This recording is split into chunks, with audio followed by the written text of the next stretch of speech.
To it, bro. Yeah, I mean, just jump straight into it. You know, Lord willing, is edifying. You know,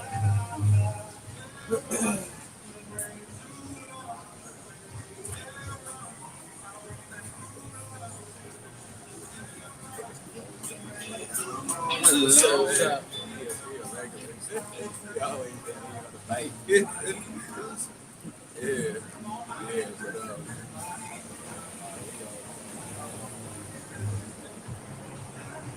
all right, before we get started, we want to give all praises and glory to Yahweh, by Sham, Yahawashi, by Sham Kakadash. Hey, double honors to our apostles and elders of Great Millstone, the men that we learned from, okay, that sincerely teaching us the correct way through the spirit and power of Yahweh, by Yahawashi.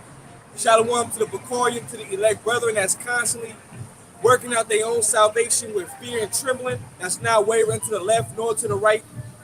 Shalom to the Israelite foreigners, those that may look like the other nations, but their sea line goes back into our forefather Jacob. Okay? Shalom to the Aquas, the few sisters. And as always, we got to give honor and glory to those holy names, Yahweh, Bahashem, Yahawashi, for opening our minds, giving us this knowledge, wisdom, and understanding in the last days that we're living in. By Hashem, Harakakadash, in the name of the Holy Spirit, to be the lamb to the Lord. Okay? And, we're back out here for another week with the spirit and power of Yahweh, Bahashem, Yahawashi, to prophesy against this wicked kingdom known as Babylon the Great. Okay? We're here to speak to our people that's on this sun, the so-called Negroes, Latinos, Native American men, and Seminole Indians, that your God's chosen people. Now is the time to repent, a high time to wake out of sleep for our salvation is nearer than we believe. Right? You know, the Edomite man is going down. If you don't know who the Edomite man is, that's the self-proclaimed white people today. The Caucasians, the Neanderthals, the cave dwellers, all right? That's their biblical nationality. Okay? Their infrastructure is being thrown down as we speak by the spirit and power of Yahweh, by Yahawashi, man. You know? And a lot's been going on in Israel, okay? Dealing with, Al-Azhar, Sakari, you know what I'm saying? And we gonna bring forth some edification, Lord willing, through the spirit, you know what I'm saying? And go through some scripts about the situation and the topic that was at hand, dealing with, what he was saying against, Apostle Tahar, how he's the high priest, high chief priest, okay? And as the scriptures say, pride and go before destruction, man. Right. You know what I'm saying? There's no reason to be lifted up in this thing. Because as a man of the Lord, our job is to preach this word to those that don't know, okay, to our people that are lost, okay, to condemn this place. Keep it simple, They got an acronym called KISS. It means keep it simple, stupid, okay? But when you get this knowledge, you start getting puffed up. Some individuals start developing occulted personalities, being somebody that they're not. You know what I mean? And that's not what this is about, because the Lord, he didn't have to choose you to teach his word. You know what I'm saying? So some men forget that we were called into this thing, but that don't necessarily mean that we're chosen. So the fact that this dude was, he's puffed up, he's speaking about the apostles in that manner, and then he's sowing this certain Levitical priesthood doctrine, it's off. It's off, because what he should be doing is just preaching to Israel. Right. You know what I mean? Going into the prophecies, because we are living in the last days. All right, we're living in the last days, and our people need to hear this word. Okay, those that have not heard it yet. Okay, you know what I'm saying? So let's start with 1 Corinthians 14 and matter of fact, 14 and 33. 14 and 33.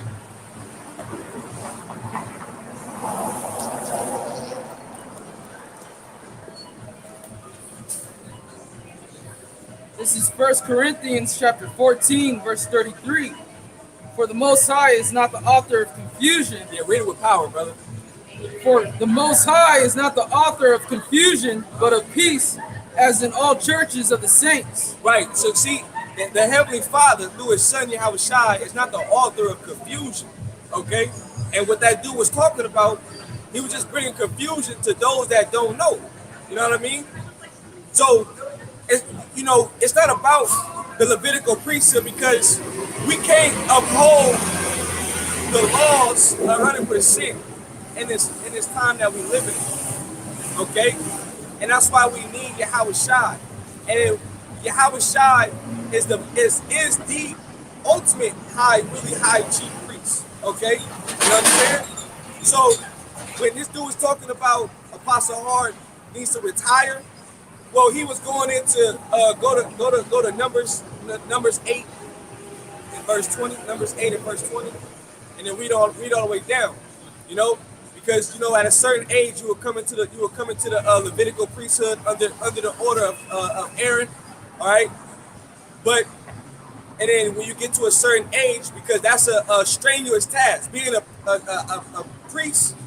Okay, it comes with many jobs, many duties. So at a certain age, after like 25 years, you would retire. But see, we're not going under that now. You know what I'm saying? When the Lord died on the cross, that's when the temple and the veil was rent. Okay, the Lord, the Heavenly Father, sent an earthquake and did that on purpose. Because Yahawashi is the man that we have to look to. You know what I'm saying? You know what's that? Numbers?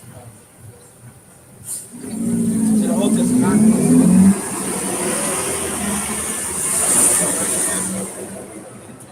Yep. This is Numbers chapter 8, verse 20. And Moses and Aaron and all the congregation of the children of Israel did the Levites according unto all that the Lord commanded Moses concerning the Levites, so did the children of Israel unto them. Right, keep going. And the Levites were purified, and they washed their clothes, and Aaron offered them as an offering before the Lord, and Aaron made an atonement for them to cleanse them. Yep. And after that went the Levites in to do their service in the tabernacle of the congregation before Aaron and before his sons, as the Lord had commanded Moses concerning the Levites. Right. So when you're a young man, when the Levitical priesthood, which was the tribe of Levi, that's what they'll train you up to uphold that office. How to go into the holies of the holies, how to perform your duties.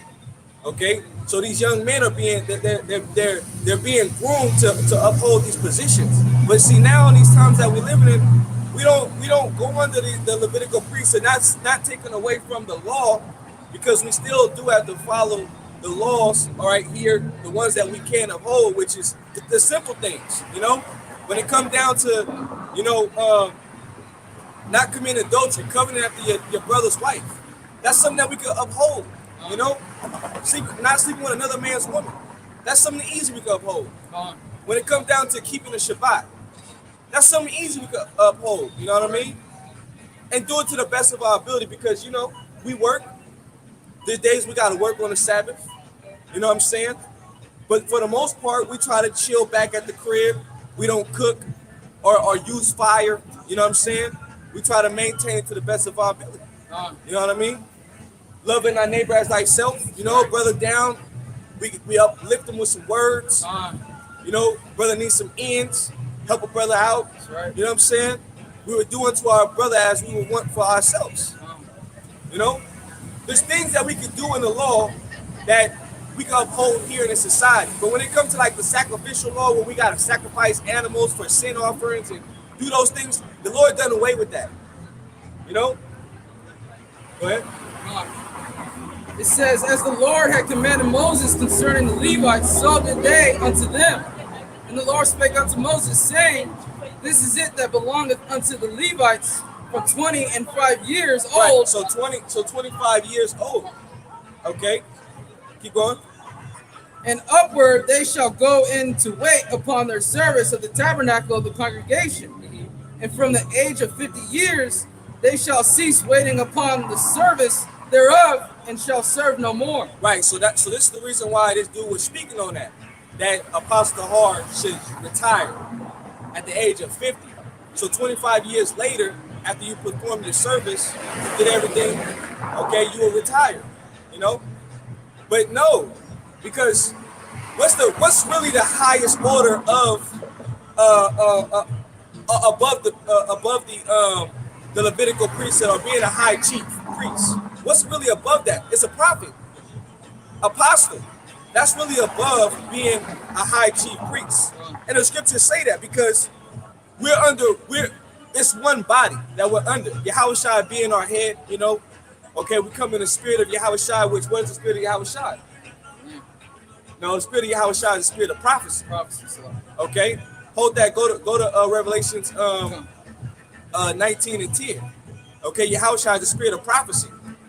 So apostles that being what does apostle mean? Being sent forth or sent away. You know what I'm saying? We're sent forth to preach, to teach. That's right. You know what I'm saying? And we got leaders that were set up before us that have been doing that and have been doing a very great job at teaching us. You know, right. Molding us. You know, without the apostles, you know, the Lord put a spirit on them. A lot of us wouldn't even know the truth. You know what I mean? A lot of us wouldn't even know the truth. And that's what that dude is failing at. He's failing at that because it's like he came under the apostles, like 2011. You know what I mean? But then this guy is puffed up in his mind. He's some big-headed dude now because he's the head of Sakari. He's got followers. You know what I'm saying? They got his own merchandise. You know, nigga doing all type of rap videos, doing all type of shit that really don't have nothing to do with teaching the word. You know what I'm saying? So he's gassed right now. You know what I'm saying? But see, hey, I thank the Lord because the Lord used this guy as an example to teach us. You know what I'm saying? Because I didn't know much about that particular topic, but now I have a better understanding. You know, so that's what I took from it through the Spirit. You know, a better understanding of this certain topic. You know, so now it's gonna stick even more now. Go ahead, bro. 19 and 10. This is Revelations chapter 19, verse 10. And I fell at his feet to worship him, and he said unto me, See thou do it not. I am thy fellow servant and of thy brethren that have the testimony of Yahawashi Mashiach. Worship the Most High, for the testimony of Yahawashi is the spirit of prophecy. Right. So to be in the spirit of Yahawashi, you got to come in the spirit of prophecy. You know, that's what we need to be doing. Preaching Yahawashi, coming in the spirit of prophecy. You know what I'm saying? Not trying to be somebody that we not. You know what I mean? But for him to say that he's the guy and he's that man, well, honestly, I'm gonna say like the Bible says, you could be that guy. That don't mean that you're gonna make it. You might have all the views, you might have all the likes, but just because you like from the eye service of men and from the eye service of people, that don't mean that you ain't good gracious with Yahawashi. Your views and likes don't even matter. You know what I mean? Go back to that numbers. That was it on that. 8 and like you at the end. So you gotta always remember, stay in that last point.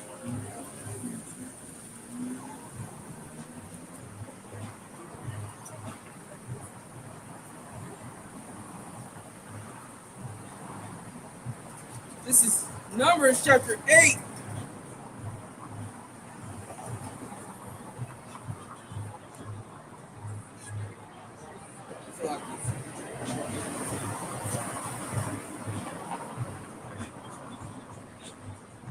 Come on, brother. Come on, man.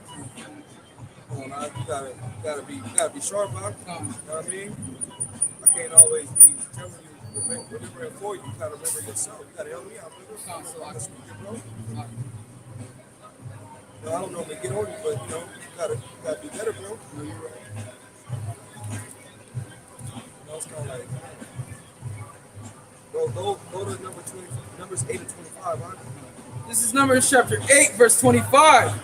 And from the age of 50 years they shall cease waiting upon the service thereof, and shall serve no more.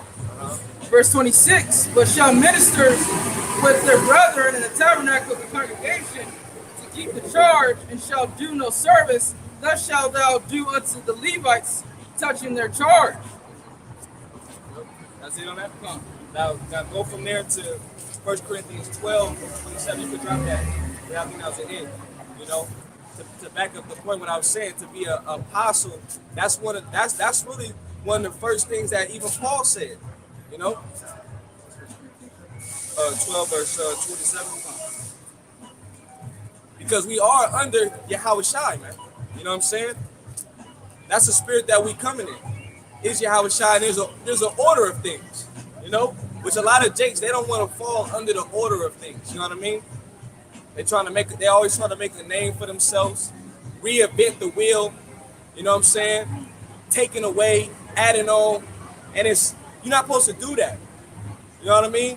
You're supposed to just go into the scriptures, from the Lord open up to your mind. You know what I mean? And then just break it down and break them down the correct way from who you learn from. Right. You know? That's what you're supposed to do. Go ahead. This is 1 Corinthians chapter 12, verse 27. Now ye are the body of Yahawashi, and members in particular.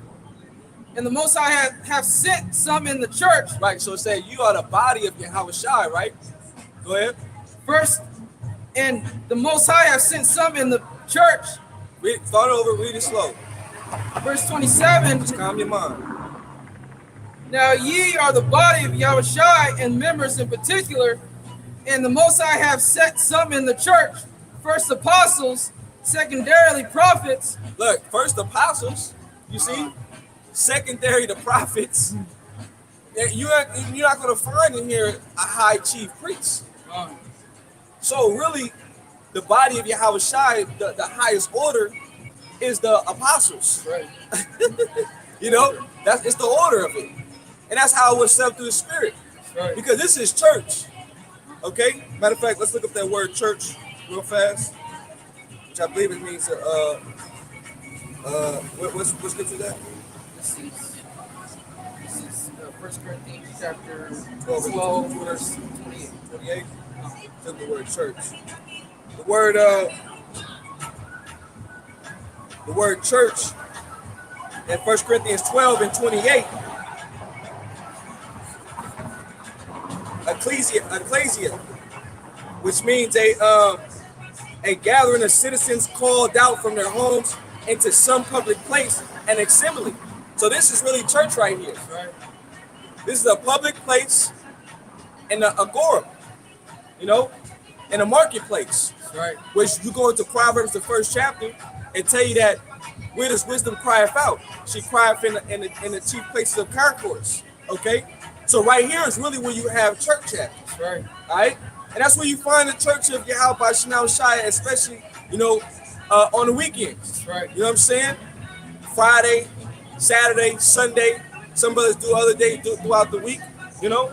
But this is where you really gonna hear the words of Yahawashi. Right. Okay? Go ahead. And the Most High have set. Oh, I'm sorry. Let me read it a little bit more. It says, the assembly of the Israelites. You know? The Israelites. Okay? Us. Go ahead. You know? And the Most High have set some in the church. First apostles, secondarily prophets, thirdly teachers, after that miracles, then gifts of healings, helps and governments, diversities of tongues. Verse 29, are all apostles, are all prophets, are all teachers? No, the answer is no. You know, not are all apostles, not all men are teachers, you know, not all men are prophets. You got friends of the prophets, they might just be helps. And them helping the prophets, they're still going to get a prophet's reward, which is still salvation, mercy from on high. Right. You know, you got secret disciples, men that you don't hear them, they stay in the background, but they believe in Yahawashi, you know, and they help out the ministry. You know what I'm saying? Because the purpose is to fulfill the ministry, to maintain the course and to fall into your lot. You know what I mean? So if you call yourself a teacher, that's what you should be doing. Going out and teaching. That's right. You know, prophesying. Alright? Being sent forth to do the Lord's work. You know? That's the whole duty of men. That's right. Okay? That's the whole duty of men. Finish that last verse and we're gonna get that. And I believe it's Ecclesiastes.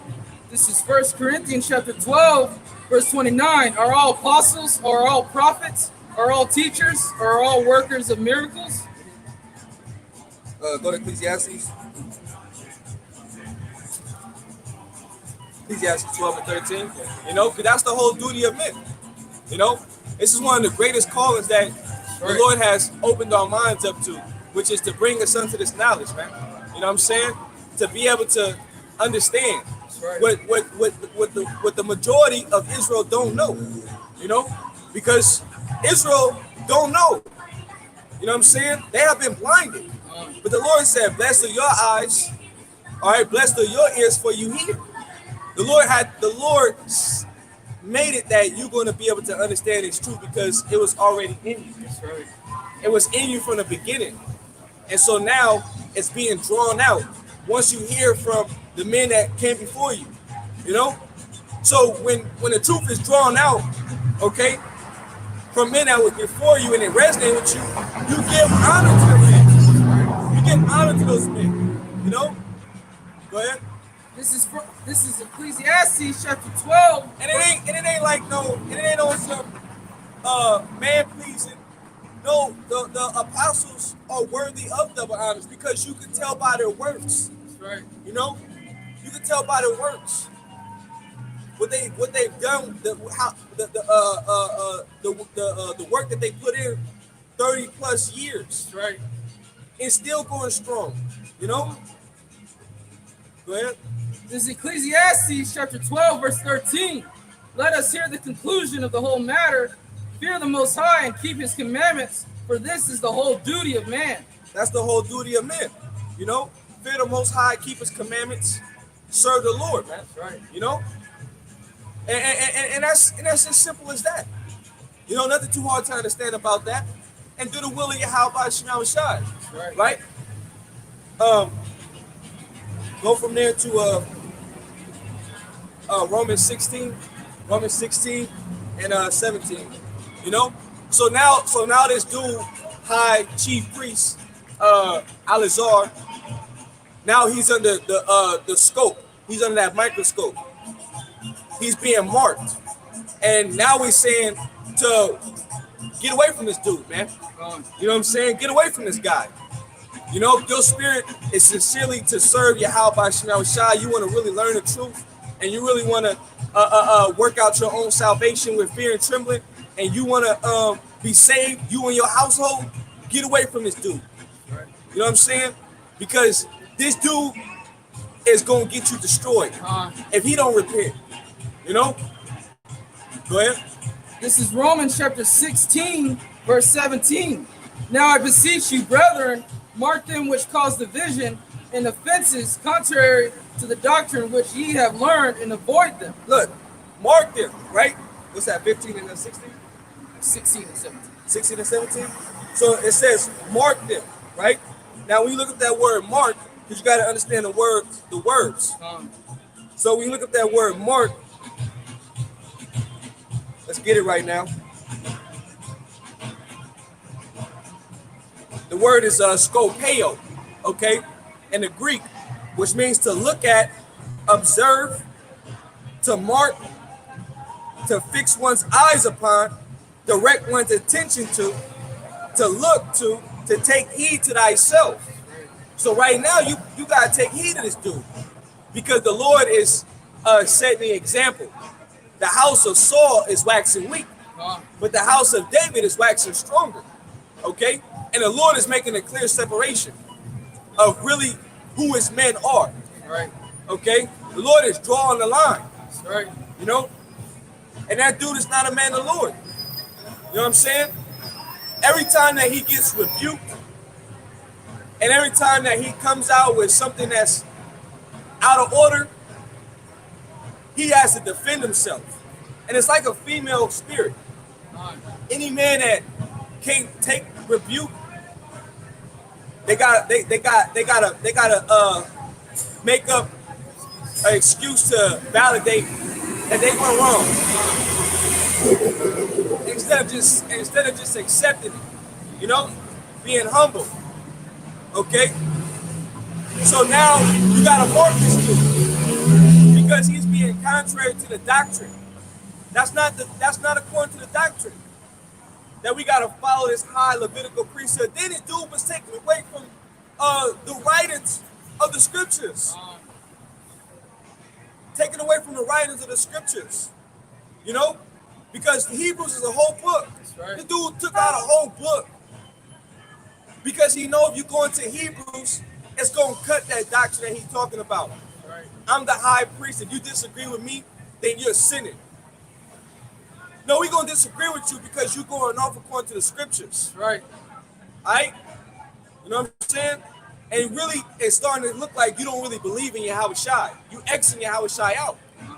And we all know what the scriptures say about when you X out Yahawashi. That he's going to not confess you to the Father. You got to confess Yahawashi, acknowledge Yahawashi open to the world. That's right. All right? And that's not how you confess Yahawashi to the world. By being a super high chief priest individual. Making titles for yourself. You know what I'm saying? Vainglory. We'll get glory in the kingdom. But that glory is going to come after we work for it. That's right. That glory is going to come after we work for it. You know what I'm saying? Keep reading on that. Verse 18, for they that are such serve not our Lord Yahawashi Mashiach. Read that again. For they that are such serve not our Lord and Savior Yahawashi Mashiach. You see? For they that are such serve not our Lord Yahawashi Mashiach, but their own belly. But their own belly. But their own belly. Because you trying to be this big dude, you forgetting your first love. You forgetting where you came from. You forgetting how you started. And you can't forget that. Like my man I was watching last night. The dude that did Creed. Michael B. Jordan.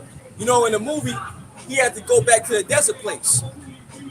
He had to remember the hardship and remember himself how he first started. You know what I'm saying? And he had to go through that. He had to go back to that reminder to being able to win and able to beat, what was it, Draco? His son. So you can't forget your first love. You can't, you start growing in this thing, you start getting knowledge, you start getting understanding. You know what I'm saying? You start being able to break down the scriptures. You're going into deep revelations. Lord, open your mind up to teach, and you smooth at it, and you edifying. But then you can't get puffed up because where did that wisdom come from? Who gave you that wisdom? Who gave you that understanding? Yahawashi. That's right. But then it also comes from men too. It's a twofold situation because you also have Peter. Peter, when the Lord asked Peter, who dost thou call me? When the Lord was asking, who do y'all perceive me as? And Peter was the one that answered it right. He said, you're the son of the Most High. That's right. And Yahawashi told Peter that flesh and blood have not revealed it unto you. I didn't reveal it to you, but my Father has. That's right. So you're going to get revelations. You're going to get things that the Lord going to open your mind up to. But that's for the edifying of the church. Okay? That's for the edification of the body. Right. And those that are without. Because if if the Lord sets you up in a high position, you have a real serious and tough job. You got to constantly maintain that job because you have sheep that you got to feed. That's right. And this dude is doing a terrible job at it. You know what I'm saying? Because he's not keeping it simple according to what the scriptures say. So now you're gonna have a lot of guys that's gonna believe in that doctrine. But hey, you got the deceiver and the deceiver are his, you know. So I just think the Lord that ain't us. You know what I'm saying? Because I've seen dudes switch up the doctrine. They left Great Millstone, start doing their own thing. You know what I'm saying? And now they talking about the missiles. You know what I'm saying? Those ain't real. The tribe of Dan.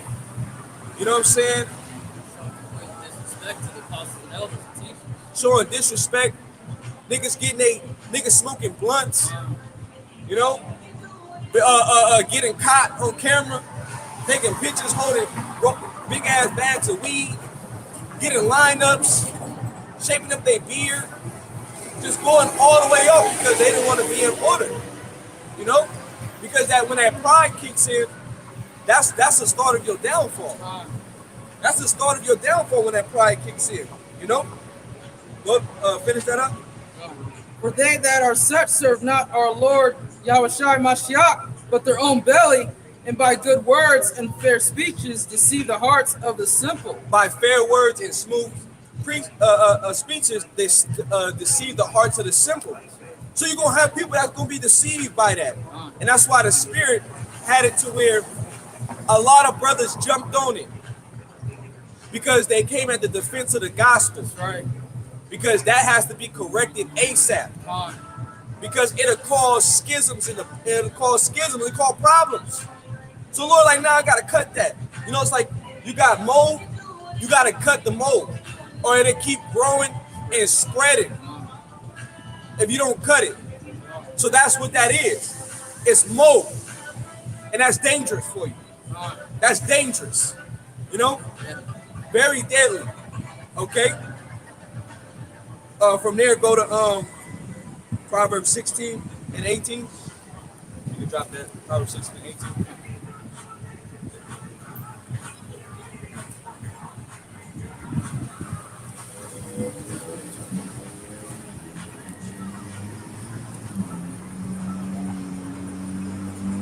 This is Proverbs chapter 16, verse 18.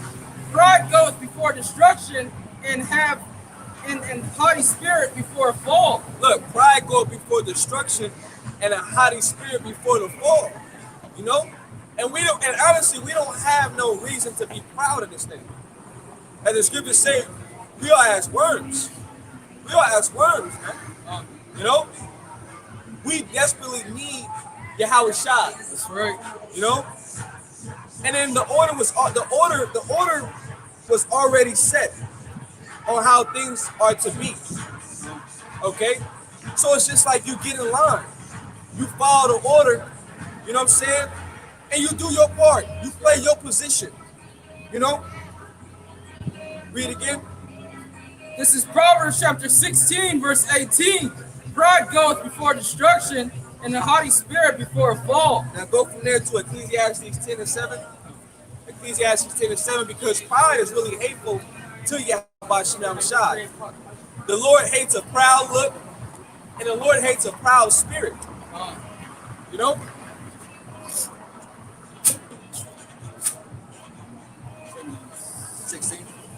I'm sorry, 10 and 7. 10 and 7. This is Ecclesiastes chapter 10, verse 7. I have seen servants upon horses and princes walking as servants upon the earth. No. Ecclesiastes, I'm sorry. Ecclesiastes. If I said that wrong, forgive me. Ecclesiastes 10 and 7. Yo, can you go right now? Yo. Q. Yo. Good day. This is Ecclesiastes chapter 10, verse 7. Pride is hateful before the Most High, and man, and by both doeth one commit iniquity. Pride is hateful before the Most High, and man, and by both doeth one commit iniquity. You see? So you actually going off, man, the eyesight of the Lord by being proud. You're going off. You're going off. It's hateful in the eyesight of Yahawashi because none of us should be proud. None of us. You know? To be thankful that Yahawashi has chosen us to perform his work on the planet Earth. Right. In hopes of receiving salvation. You know? Because the Lord said, He's able to raise up stones. Right. Stones. Meaning that you can be replaced. You can go back into a dead state. Go right back into the world. You know? Learn the truth, and then you stop believing, and then you start worshiping Egyptology or some shit. Wearing big ass unks on your necklace, on your chain. Looking like a straight Egyptian. You know? Rocking them big ass pharaoh hats. Uplifting a woman or some shit. You know? You gotta be careful about how you deal with the words of Yahawashi. You gotta be careful, man. That's right. You know? You gotta be careful. Like we said, this is deadly serious. Right. Because the Lord is the Father of spirits. And the Lord has sent a spirit on you that'll bug you the fuck out. And then the latter is worse than what you were before. You know? And you got examples like the recent dude that was brought to the surface. Killer Priest. Same dude that learned from the apostles. But look at this dude. They got a podcast and nigga ain't preaching about Israel. You know? He into Egyptology now. But he used to have some dope tracks. You know? That Bible, basic instructions before leaving earth, that was a dope song. You know? Brothers know about it. You know what I'm saying? You know? But look at him now. You know? He wanted to do the music thing, be of the world. See, you can't incorporate the world with the truth. It don't work. The scriptures say, how can you serve two masters? At least you're gonna love one and hate the other. You know? You're gonna lean more on one than the other. And that's not what the Lord wants. He wants you to be fully on deck. That's right. 100%. You know? Lord wants you to be 100%. Go to 1 Timothy 6:1.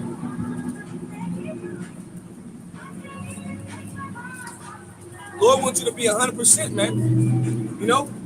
That's what the Lord wants. For you to follow after Yahawashi, man. That's right. You know? To the portion the Lord has given you. This is 1 Timothy chapter 6, verse 1. Let as many servants as are under the yoke count their own masters worthy of all honor, that the name of the Most High and his doctrine be not blasphemed. See? Let the masters who be considered apostles and elders of great millstone, be worthy of double honors. That's right. Because of their works, the actions behind what they put in, which declares that they're the heads. You know? Go ahead. Verse 2, and they that have believing masters, let them not despise them, because they are brethren, but rather do them service, because they are faithful. Look, let them not despise them. And a lot of dudes secretly despise the apostles. They want their positions. They want the title. They want the fame. They want the glory. They want to teach like them. They want to be that person. But it's like treat them as a brother, because that's who we are. That's right. This is just a brother that has a higher portion. And then you just receive it. You're not supposed to envy them. You're not supposed to envy. You're supposed to love. You're supposed to receive it, take it, and then you grow with it. That's right. You know, you add on. You know, the scriptures say we enter into other men's labors. You know? But then some dudes enter into the labor and they just shoot for the stars. Hey, that's where you're gonna crash and burn. You're gonna crash and burn. Because it's not about shooting to the stars. You know? It's a marathon race. That's right. You know what I'm saying? It's a gradual thing over the course of time. Over the course of time, the Lord opens your mind up, builds you up, you know what I'm saying? Give you understanding. Then the apostles, you know, give you understanding, keep the order. That's right. You know what I'm saying? So you're supposed to mark the perfect man. And then you learn from him. That's right. You know? So those are the men that we mark. We learn from them. You know what I'm saying? Staying in tune with them. That's right. And then we go out and teach. Come on. We go out and teach it. Because the truth. Go ahead, bro. Matter of fact, I'm sorry, let me get this real fast. It went right to it. This is Sirach chapter 8, verse 8. Despise not the discourse of the wise, but acquaint thyself with their proverbs. For of them thou shalt learn instructions and how to serve great men with ease. Right. So these are great men that we are to serve with ease. Right. You know? Verse 9. Miss not the discourse of the elders. For them thou shalt learn understanding and to give answer as need requireth. You know? So when it comes down to the scriptures, we know how to give the proper answers. That's right. We know how to give the proper edification. We know how to bring out this word because we did not despise the discourse of the elders.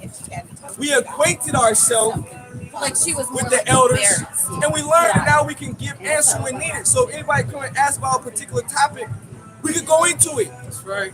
And we could shed light on it so that man could get understanding. So that way he could, Lord, when he a part of a potential member of the elect. That's right. You know? So we can get the hell out of here. Because the elect gotta wake up. That's right. The elect has to wake up. That's why we preaching. That's why we preaching, because the elect has to wake up. That's right. Real fast, go to Revelations 14 and 1 or 7 and 1. 14 and 1 or 7 and 1. It's one of those.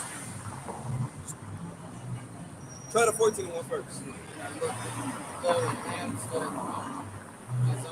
No, that's not it. 7 and 1. 7 and 1. 7 and 1. You know? The elect has to wake up. That's right. Okay? And that's why we're here for, to teach the elect. That's right. You know? Because all of Israel, they're going to hear the word, but then it's only going to be a small remnant that's going to actually be converted and healed. That's right. Go ahead. This is Revelation chapter 7, verse 1. And after these things, I saw 4 angels standing on the 4 corners of the earth. Right. So you got north, south, east, and west. Go ahead. Holding the 4 winds of the earth, that the wind should not blow on the earth, nor on the sea, nor on any tree. Right. So the winds are represented as destruction. Okay. When the scriptures talk about in Isaiah that you shall be a rock, a hiding place from the winds, you know, for a woman, that's talking about security from destruction, from hell, Right. especially during the time of Jacob's trouble. All right. So certain words might be there, but it's parabolically speaking of it. So a wind is a big gush, you know, it just blows. All right. So that's how the destruction gonna come, like a wind. That's right. You know, it's gonna hit and it's gone. We got, you know, and then you got them strong winds where it'll blow you away. That's right. You know, but see, Yahawashi being our rock, we're not gonna get blown away in the winds because we doing what? Trusting on Yahawashi. That's right. Go ahead. Verse 2, and I saw another angel ascending from the east, having the seal of the living God, and he cried with a loud voice to the 4 angels to whom it was given to hurt the earth and the sea, saying, hurt not the earth, neither the sea nor the trees, till we have sealed the servants of our power in their foreheads. So there you go. So the destruction is not going to come until the servants be sealed. And that's what we out here for. That's right. Not to make names of ourselves. We're supposed to, as the scripture say, that's it on that. You go back to that Timothy's. You know, we're supposed to acquaint ourselves with the elders, you know, apostles, learn, and then we're supposed to give answer when needed, to teach. Go into the scriptures, break down the prophecies. Let Israel know that the enemy is coming. Esau has an agenda. He wants to kill the population. He wants to limit the population. You know? America's gonna be destroyed. Right. We already experiencing inflation hitting this place. It's gonna get worse. Things gonna be chaotic out here. That's right. We're supposed to speak on these things and teach our people before these things happen. And that's what the job of a prophet is supposed to do. Not to be some high super chief priest. That's not gonna do nothing for nobody. It's not gonna bring forth salvation for anybody. Because you being this super dude don't teach our people how to get right by the Lord. So basically, they're supposed to come to you for the answers. But you, in order for them to get the right answer, you got to teach Yahawashi. That's right. Go ahead. This is 1 Timothy chapter 6, verse 2. And they that have believing masters, let them not despise them because they are brethren, but rather do them service because they are faithful and beloved, partakers of the benefit. Look, they are faithful, beloved, partakers of the benefits. Right. So we acknowledge the apostles and elders because of their works. That's why we give them, that's why we say double honors. That's right. You know, not because we robots and you know, we hear a brother say it and then it sounds good, so we just start saying it. Nah, it's history behind it. Right. It's work that's there. You know? Go ahead. It says, but rather do them service because they are faithful and beloved, partakers of the benefit. These things teach and exhort. These things teach and exhort. Go ahead. Verse 3, if any man teach otherwise and consent not to the wholesome words, even the words of our Lord Yahawashi Mashiach, and to the doctrine which is according to godliness. Look, see, if another man teach that's not according to the Lord and to the Lord's doctrine, you know, which is godliness. Go ahead. Verse 4, he is proud, knowing nothing. He is proud, knowing nothing.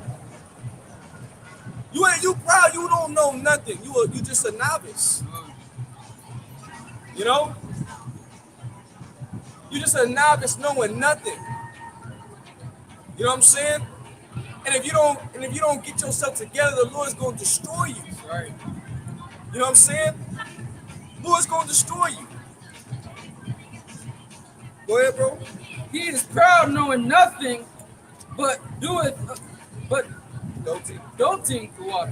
And about questions and strifes of words, whereof cometh envy, strife, railings, evil summarings. Surmising. Summarizings. Right. So now keep reading, bro. This is verse 5. Perverse disputings of men of corrupt minds and destitute of the truth. Look, perverse disputing of men of corrupt minds. So you disputing something that don't need to be disputed. You know? And this dude been having all types of you know, actions that are not according to what the scriptures say. Dude doing all type of unity camps. You know what I'm saying? Dude agreeing with what's that dude? Frankie? What's that dude name? Sarnetta, you know? Taking awards. That Sarnetta gave you Gorilla Hebrew. Sarnetta gave you that. You know what I'm saying? You ain't supposed to do that. You know? But this dude been going off. Hey, Shalom, brother. Shalom. Come on, Shalom. You know? Yeah.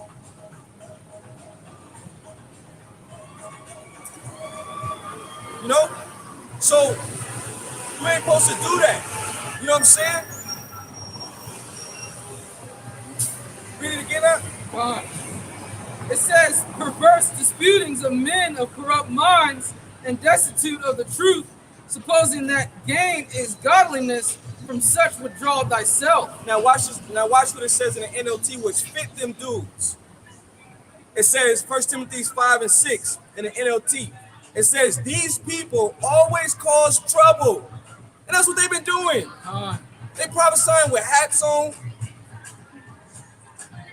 Niggas had strip clubs on a Pesach, on the day of the Pesach. You know You know, then send dudes to hit up a brother. You know what I'm saying? Send niggas to get at a brother. You know, these dudes been doing all type of things. Being evil, being Sakari, rebellious, that rebellious spirit. You know, it says these people always cause trouble. Their minds are corrupt, and they have turned their backs on the truth. And that's what it is. You really turned your back on Yahawashi. That's what it is. You turned your back on Yahawashi. So that's why you say you don't believe in Paul. You say Paul is off. You know, when Paul bigs up Yahawashi. That's right. We're gonna go in the book of Hebrews, but Paul bigs up Yahawashi. That's right. You know? And Paul has humility towards Yahawashi because Paul was going off before Yahawashi corrected him. He was killing the prophets. You know what I'm saying? Paul thought he was right what he was doing to the Lord, knocked him off his high seat. And then, after that, he got humbled. That's right. He became the apostle of the Gentiles. Paul got a lot of writings in the New Testament. A lot of books that we read in the New Testament, that's from Paul. That's right. You know? But this dude X'd Paul out. Took away a whole book. You know? It says, and they have turned their backs on the truth. To them, a show of godliness is just a way to become wealthy. Let me read that again. It says, to them, a show of godliness is just a way to become wealthy. And that's what a lot of these dudes do, man. This thing, make merchandise in the Lord's house. You know? Selling t-shirts, selling scarves. You know what I'm saying? Debates. They wanted to sell tickets. Selling tickets, you know? A lot of dudes they got a form of godliness. They just this super godly dude on the outside, but in the inside, you full of dead man's bones. You know? And the Lord got a whole chapter condemning those priests. When you go, I believe it's Matthew the 23rd chapter. You ain't gotta get it, bro. I believe it's Matthew the 23rd chapter. You can read it. Yep. Dealing with the scribes and Pharisees. Matter of fact, let me read this real fast. Matthew 23 and 27. It says, verse 26. Matter of fact, 25. Matter of fact, 24. It says, ye blind guides which strain at a gnat and swallow a camel. Woe unto you, scribes and Pharisees, hypocrites! For you may clean the outside of the cup and of the platter, but within they are full of extortion and excess. You know, thou blind Pharisees, clean first that which is within the cup and platter. So you're supposed to work on the inward man. That's right. Clean the inward man in, you know, and then when you being sincere, the righteousness is gonna project off you. That's right. It's gonna be like a ray of light. That's right. People gonna be able to see it. You know, it's gonna. Hey, the scripture say, wisdom maketh a man's face to shine. That's right. People gonna feel the wisdom off you. People gonna feel the spirit off you, because you're not faking the funk. You're being real about it. That's right. You know, that's what this dude is not doing. On the outside, it look good. I'm the super gorilla Hebrew. I'm the chief priest of the Most High. You know, but then inwardly, you're full of crap. And that's why the Lord is exposing you. Lord just exposing you, dude. Because you ain't right. You ain't right in the spirit. But you better get right. That's right. You know, the doors of mercy haven't closed. I'm not going to stop. I'm not going to say this man can't get salvation. You know? But right now, you're not looking good. You're not looking good at all. You know? You're not looking good at all. And then you make that video about Apostle Ramlab showing hate amongst brothers. No, that's not Apostle Ramlab's spirit. That's contrary to Apostle Ramlab's spirit. Dude, you just got from somebody that don't know you, you can paint a picture about yourself. And then you can convince somebody that don't know. But people that know you, you can't pull that shit on them. You can't act like you the super dude, but then you got all this dirt behind you. You know what I'm saying? That should make you even be more humble knowing that you got all this dirt behind you. So the apostle was hot, bro. And I felt the Apostle Ramlab on that. You know? I felt Apostle Ramlab on that. You know what I mean? I felt Apostle Ramlab on that. You know? You just got certain dudes you just don't like. Because they just off. They ain't right. And you can feel it. Even though you might hold your peace. Might not say nothing. But then, guess what? That was the spirit of the Lord on him to cut your ass out. And that's how you should have proceeded. Like, fuck. That's Apostle Ramlab speaking like that. I need to dial back. I need to reevaluate my stance and correct that. Make an apology video, rebuke yourself, kick yourself in the ass, do what you gotta do. You know? That's what that would have been the right approach. But then you make a video and then you got younger men reading for you to sow that division amongst the men of the Lord. You're doing more evil. So now you got more blood on your hands, bro. You know what I'm saying? Tripping hard. You know? That's why you guys that's around this dude, you gotta separate yourself from this dude. You know, Sakari, they ain't right. They leader ain't right. You know what I'm saying? Just tell it like it is. He ain't right. You know? I don't care how many followers you got, how many likes you fucking get. That shit don't mean nothing. You can still have a missile on your missile with your name on it, man. You know? Straight up, bro. That's right. Even me. You know what I'm saying? You can't have a missile with my name on it. If I'm not repenting and doing what's right in the eyes to the Yahawashi, man. You know? Deadly serious, man. That's right. Deadly serious. You know? But reading on it says, thou blind Pharisee, cleanse first that which is within the cup and platter, that the outside of them may be clean also. And that's why King David, he was a man after the Most High's heart. He said, try the inward man. Try the reins of my thoughts. You know? Matter of fact, let me see if I can find that real fast, bro. You know what I'm saying? I read that.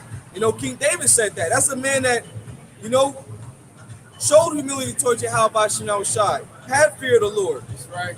You know? Real fast.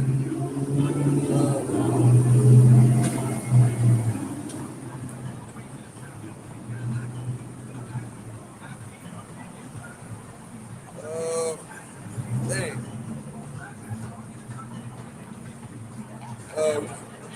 It's like it, bro.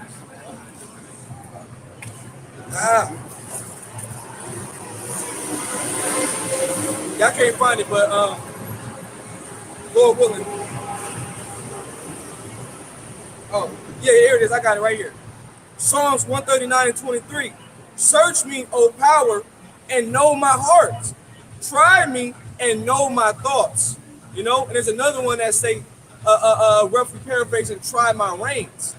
You know, what's the inward man like? Okay.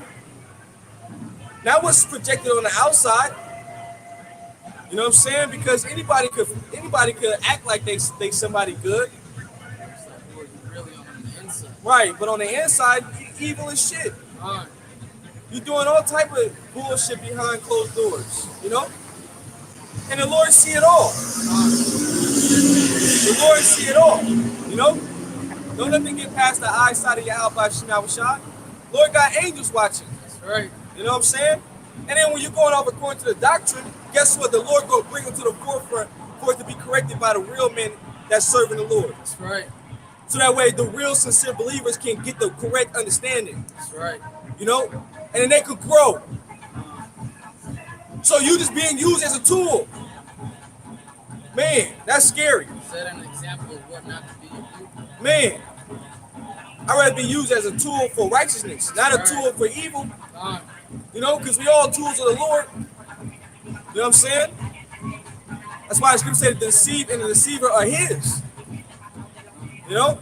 Because the Lord controls all spirits on the planet Earth. That's right. You know? Go ahead, bro. No, I'm sorry. I was over here. Verse 27, Matthew 23 and 27. Woe unto you, scribes and Pharisees, hypocrites! For you are like unto white sepulchres, which indeed appear beautiful outward, but within full of dead man's bones and of all uncleanness. So you might seem pure on the outside, but on the inside, it's grimy in there. You know? It's grimy in there, bro. You know what I'm saying? And that's not okay. You know what I mean? What was the last time? You want to read it? This is First Timothy chapter 6, verse 4. He is proud, knowing nothing, but doting about questions and stripes of words, whereof cometh envy, strife, railings, evil summaries. Surmisings. I said, First Timothy's 65. 65. Yep, that's in the map. 65. So now go to Exodus. I'm sorry, not Exodus. Hebrews 7 and 1. Hebrews 7 and 1. And we're gonna read through that. We're gonna read through that chapter. This is Hebrews chapter 7, verse 1. For this Melchizedek, king of Salem, priest of the Most High God, who met Abraham returning from the slaughter. Right. So if you know anything about Melchizedek was a high priest. Okay? And Melchizedek, which is Malak Tazadak in the Hebrew, which means a king of righteousness. Okay? Malak is king, and then Tazadak is righteous. Alright? So Malak Tazadak, king of righteousness. That was Yahawashi. Alright? Yahawashi is the king of righteousness. Right? So he was Melchizedek. You know? It says, who met Abraham returning from the slaughter of the kings and blessed him. Verse 2, to whom also Abraham gave a 10th part of all, first being by interpretation king of righteousness. Right, so Abraham was a wealthy man. If you read about Abraham had a lot of wealth. So what Abraham would do, he would go pay tithes to Melchizedek. Now mind you, this is way before the Levitical priesthood. Okay? Go ahead. And after that also king of Salem, which is king of peace, without father, without mother, without descent, having... Right. So Melchizedek, he was not born into this world. He was without father and he was without mothers. He came straight out the waters. You know, just like Adam. Straight out the waters, created. You know, that's how it was. Right. Go ahead. And that's how the Lord do things. You know that they got this saying, what came first, the chicken or the egg? You want to answer that, brother? What came first, the chicken or the egg? Nah, the chicken came first. Somebody asked me that when I was talking to him, and I was like, the chicken. And he's like, well, how can the chicken come first? Because that's how the Lord can do things. That's right. You know? Lord just make you appear. You know what I'm saying? And that's what the Lord did. You know what I'm saying? Instant Melchizedek. And then the eggs will come. That's right. Because you got a woman to what? produce your offspring. That's his age. You know what I'm saying? So when somebody asks you that, now you know, bro. Yeah, chicken. The chicken came first. Yeah, you know what I mean? Got it. Go ahead. It says, having neither beginning of days nor end of life, but Which he never died, neither. Melchizedek never died. He came and then he was translated back. When you read about Melchizedek. Okay? Go ahead. it says, but made like unto the Son of the Most High, abideth a priest continually. Ooh, keep going. Verse 4, now consider how great this man was, unto who even the patriarch Abraham gave the tenth of the spoils. Yep, keep going. And verily they that are of the sons of Levi, who receive the office of the priesthood, have a commandment to take tithes of the people according to the law that is of their brethren, though they come out of the loins of Abraham. So you hear that?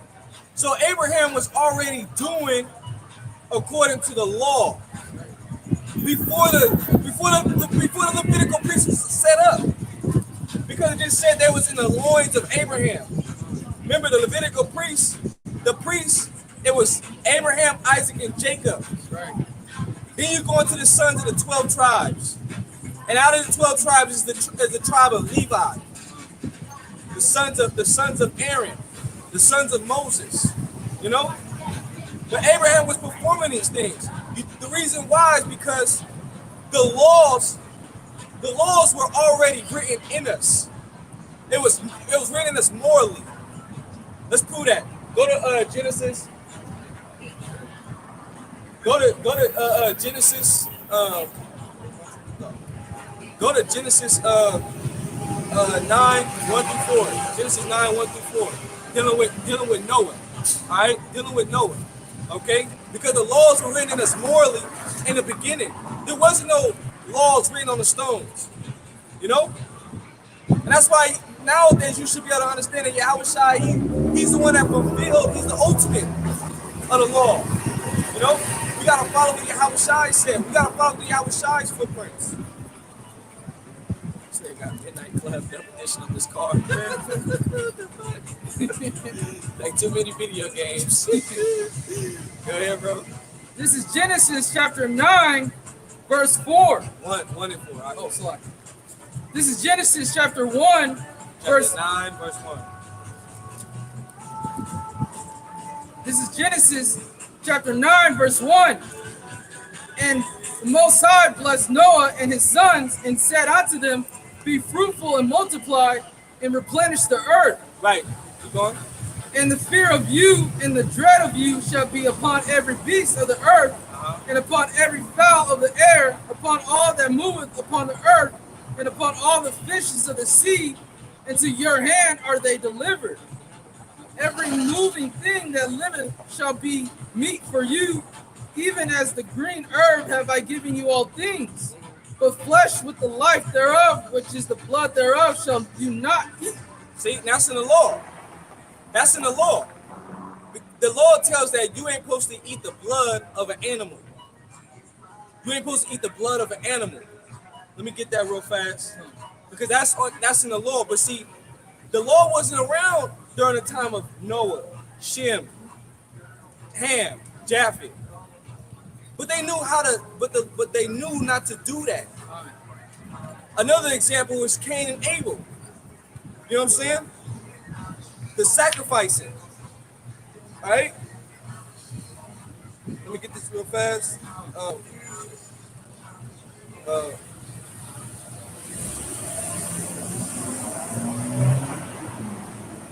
This is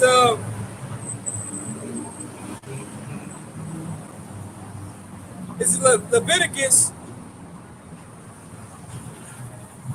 chapter 3, verse 17. It shall be a perpetual state for your generation throughout all your dwellings, that ye eat neither fat nor blood. You see? But Noah knew this way before the Levitical priesthood.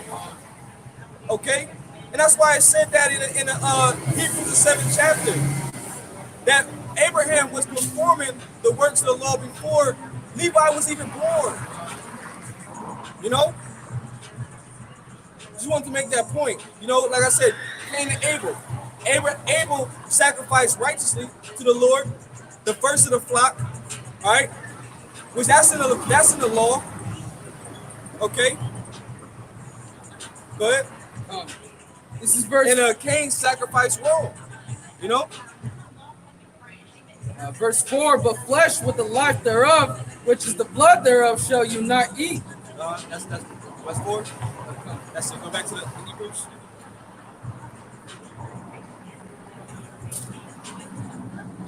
Just go to verse 5.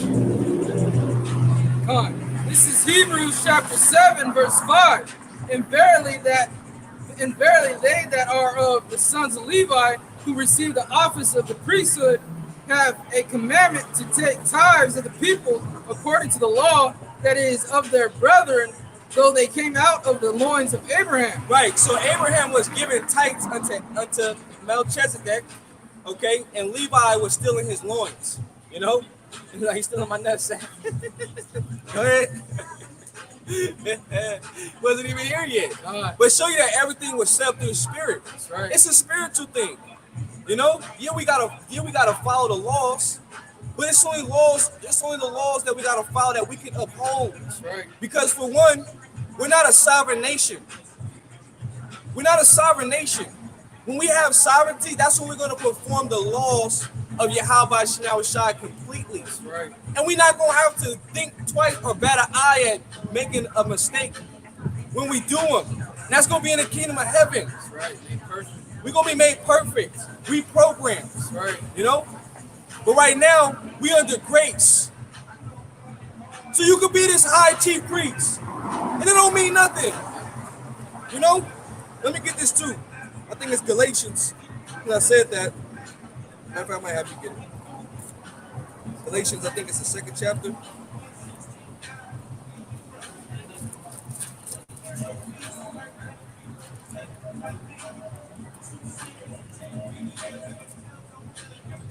Uh, 2:16, 2:16, Galatians 2:16. Hold that Hebrews too, but 2:16, Galatians 2:16. You know, because it's not the law that's gonna save us. You know, you can't, man. If you was to try to perform everything in the law, you gonna lose. You gonna lose. If you was gonna try to be this perfect dude, there was only one man that was perfect, that was able to do it all. And that was Yahawashi, man. Wow. Because if we break one, we break them all. Right. So we can't do everything in the law. You know, that's why the scripture says if you wanna covet after something, covet to prophesy. You wanna teach the word of the Lord. That's it. Go ahead. This is Galatians chapter 2, verse 16. Knowing that a man is not justified by the works of the law, but by the faith of Yahawashi Mashiach, even we have believed in Yahawashi Mashiach, that we might be justified by faith of Yahawashi and not by the works of the law. You see, we justified by the faith, not by the works of the law. The works of the law is not going to save us. We have to have faith. That's right. Faith, you know. And then we established the law. You know what I'm saying? Because that's how Jacob's going to be judged, is by the law, the things that they break. You know, hey, don't defile your temple. Don't smoke weed. You know, don't smoke weed. That's against the law. Defiling your temple. You know, you smoking vapes, you smoking cigarettes. You ain't supposed to do that. You ain't supposed to have long hair. As a man, that's something that a woman supposed to have, because long hair is a woman's glory. So in the law, you're supposed to cut that. But see, high chief priest, this nigga don't believe in Paul. Because Paul speaks on that, to not have long hair. So this dude gotta have long hair. And then he can't use that, dang, it's slipping my mind. It's like Samson. yes. Samson. He was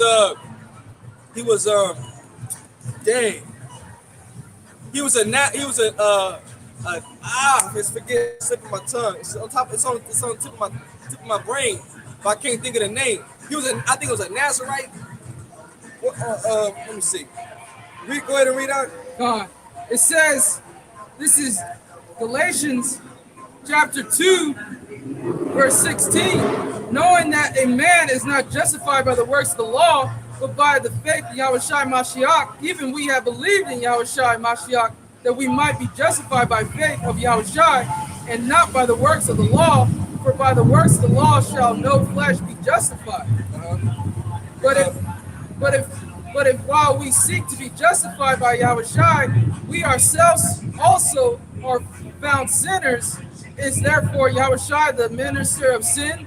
The Most High forbid. Right. That's why the Jacob's gonna be judged, because they're gonna be judged by the law. Because the Lord, even though He said we're not under the law, we're under grace.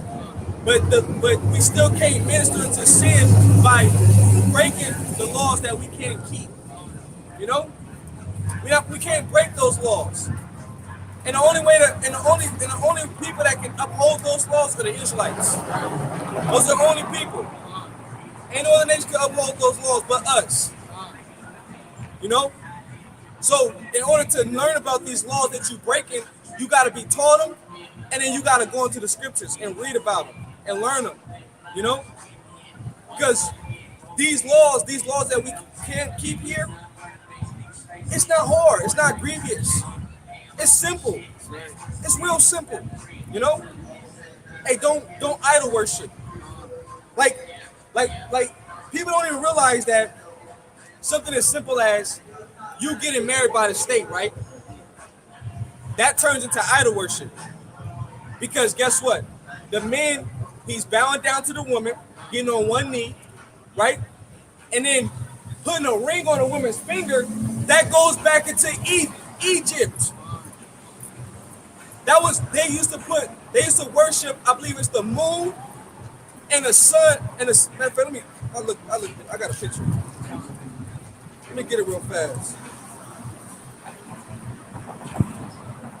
Let me just read it. Vena Amoris.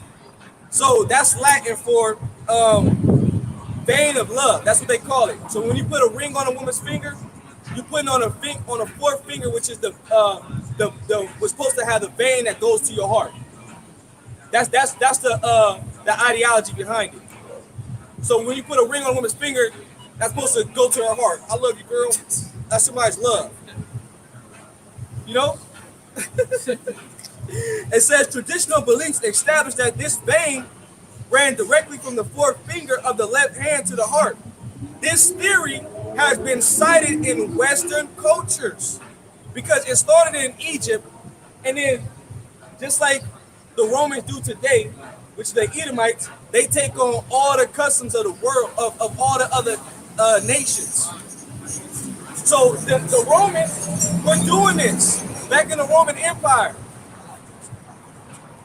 It says, this theory has been cited in Western culture as one of the reasons the engagement ring and or wedding ring was placed on the fourth finger or ring finger. We'll get to the next picture. It says, the earliest use of jewelry to signify a bonding was often chains and bracelets. It says this evolved to the use of the symbolic ring in ancient Egypt. You taking a picture of the sign, bro? No, I'm going live. What you recording us for?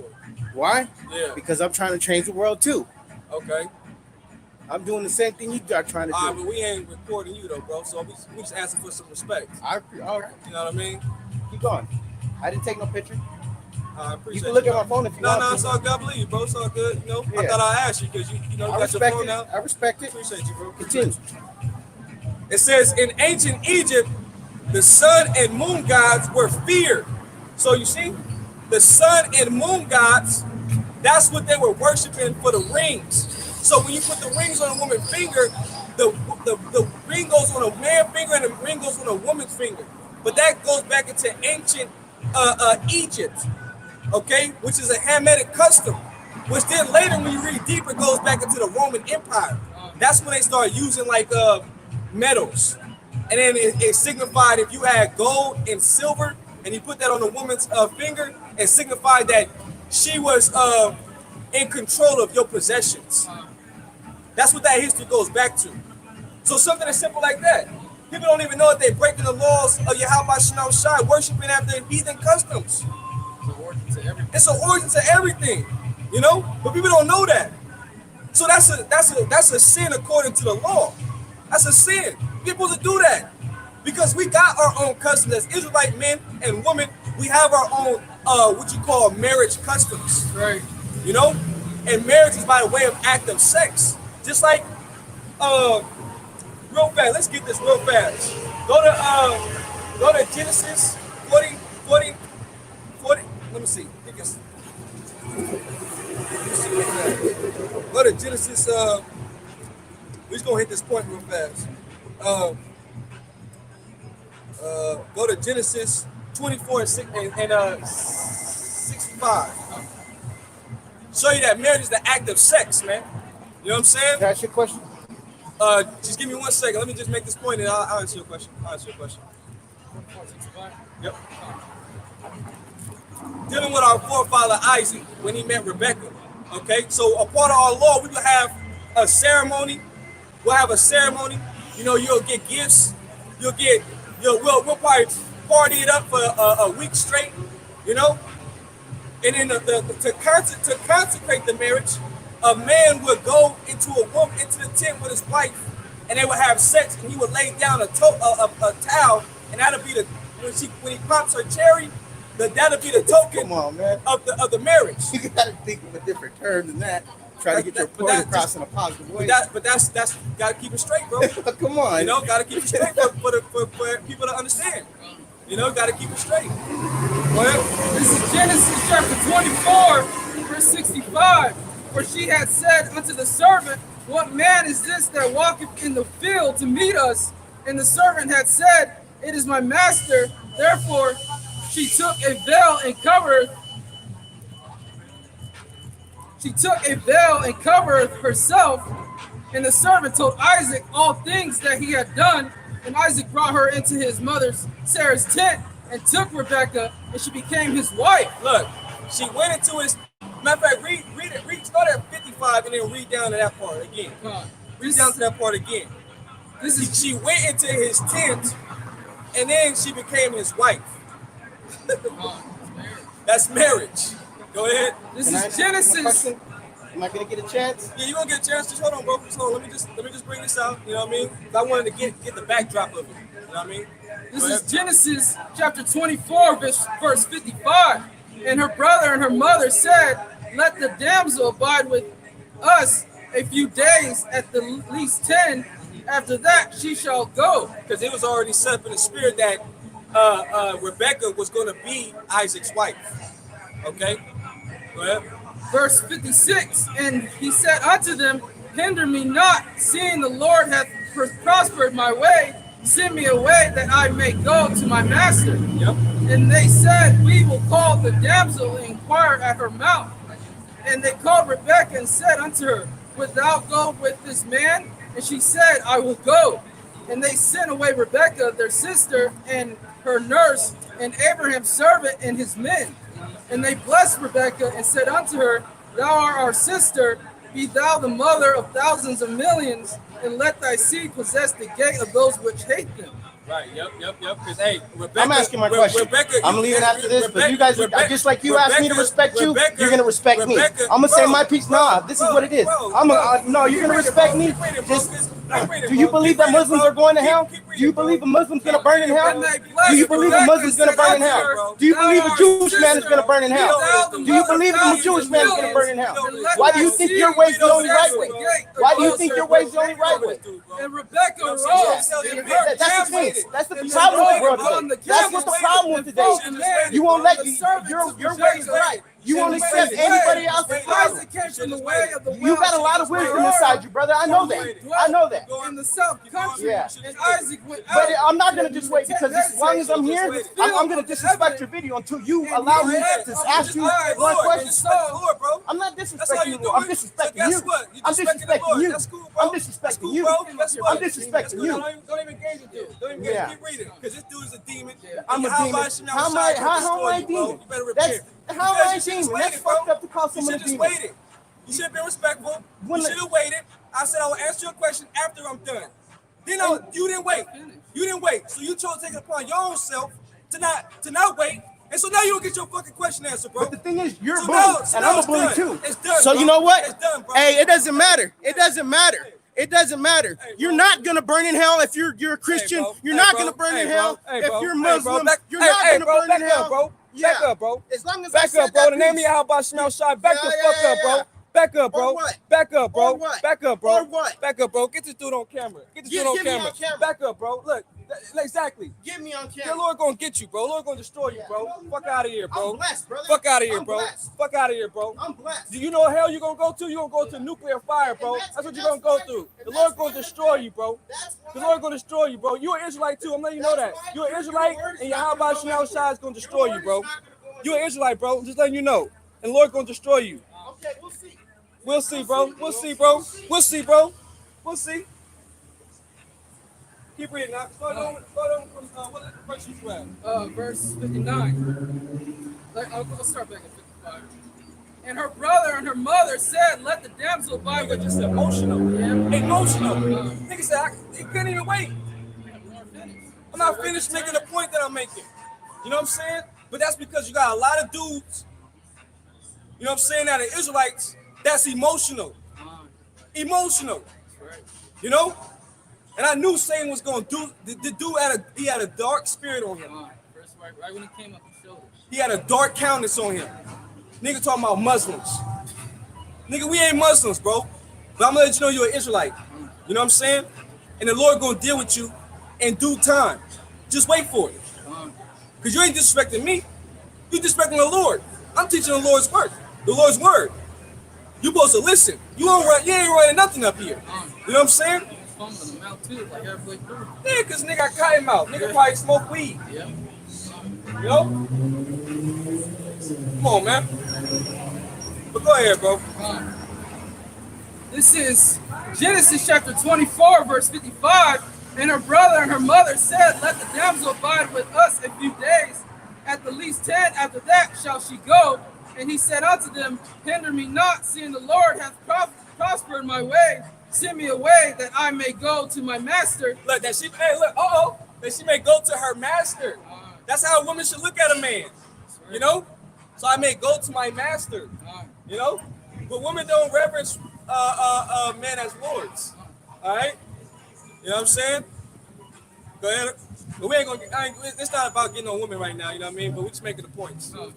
This is verse 50. Still kind of made me lose my train of thought to what was going into. But I know what we did. I know we are. Keep reading to the end. This is verse 57. And they said, we will call the damsel and inquire at her mouth. And they called Rebekah and said unto her, wilt thou go with this man? And she said, I will go. And they sent away Rebekah, their sister, and her nurse, and Abraham's servant and his men. And they blessed Rebekah and said unto her, thou art our sister, be thou the mother of thousands of millions, and let thy seed possess the gate. Oh yeah, that's where you was at too.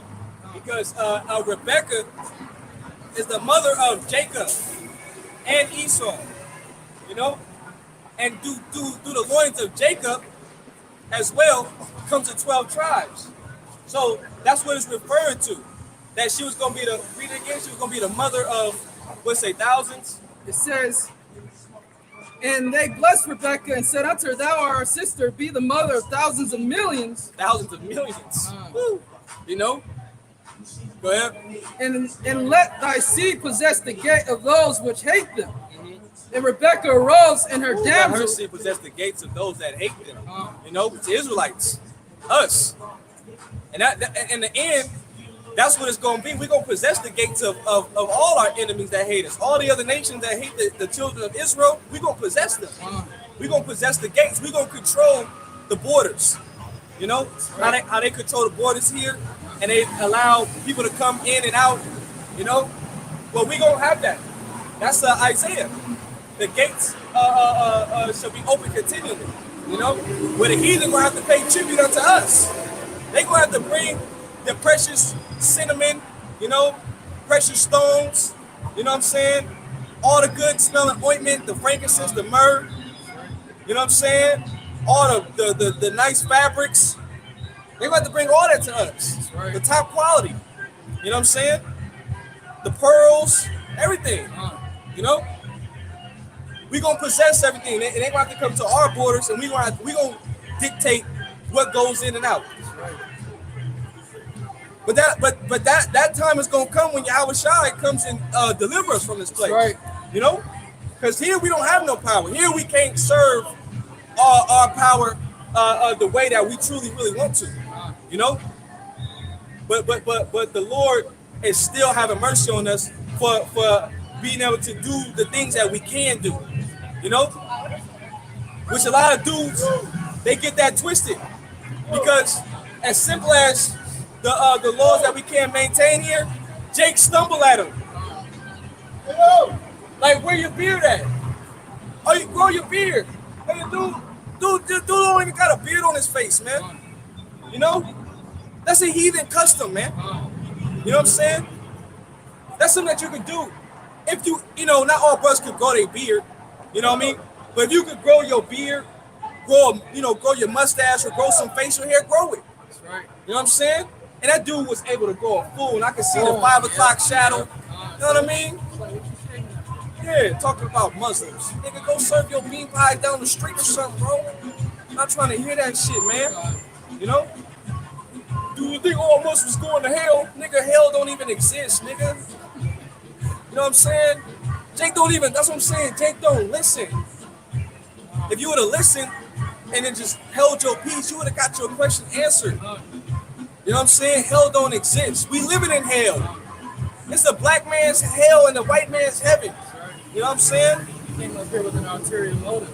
That was it, bro. Came with an ulterior motive. Nigga had want to be a tough guy, and then had to get his message out. Yeah. But it ain't holding no weight. You know what I mean? You the one that got up. Right, it ain't holding no weight. Nigga, I gotta say this. To all the viewers, don't think that you're going to hell if you're a Muslim. He lied to himself to where he was a lie to others. Guess what? You're gonna really experience hell in a minute. Yeah. As soon as Esau come down with great wrath and lock this bitch down. See what Muhammad do then. I know, right? Nothing. See what Muhammad do then. What Allah gonna do for you? Not a nothing. Hey, what's that other dude, Farrakhan? Yeah, Farrakhan. Hey, even Farrakhan had mentioned the Israelites. You know what I'm saying? That nigga been set up as a controlled opposition to deceive Jake, you know? Jake, hey. Teaches that we're Israel, but also teaches that we're Islam. Yeah, you know what I'm saying? So, nigga, just all type of confusion is out there, you know? But hey, I show you we just got the truth, man. That's right. I just show you we just got the truth, you know? It's all good. It's like it's just a low level demon, man. I ain't worried about you, bro. You know what I mean? They be trying to frustrate you. Yeah. You know, it's you gotta like hold your composure but stand your ground at the same time. You know what I mean? And at the time, the lady that was with, that was a spirit. Yeah. She snatched him away, you know? He was getting out of hand. You know what I'm saying? Nigga, I'm gonna be disrespectful because you, nigga, ain't nobody even disrespect you, bro. You know what I'm saying? He wanted us to be disrespectful. He wanted us to be disrespectful. He figured out I was gonna give him that energy. Up out his chest. Right.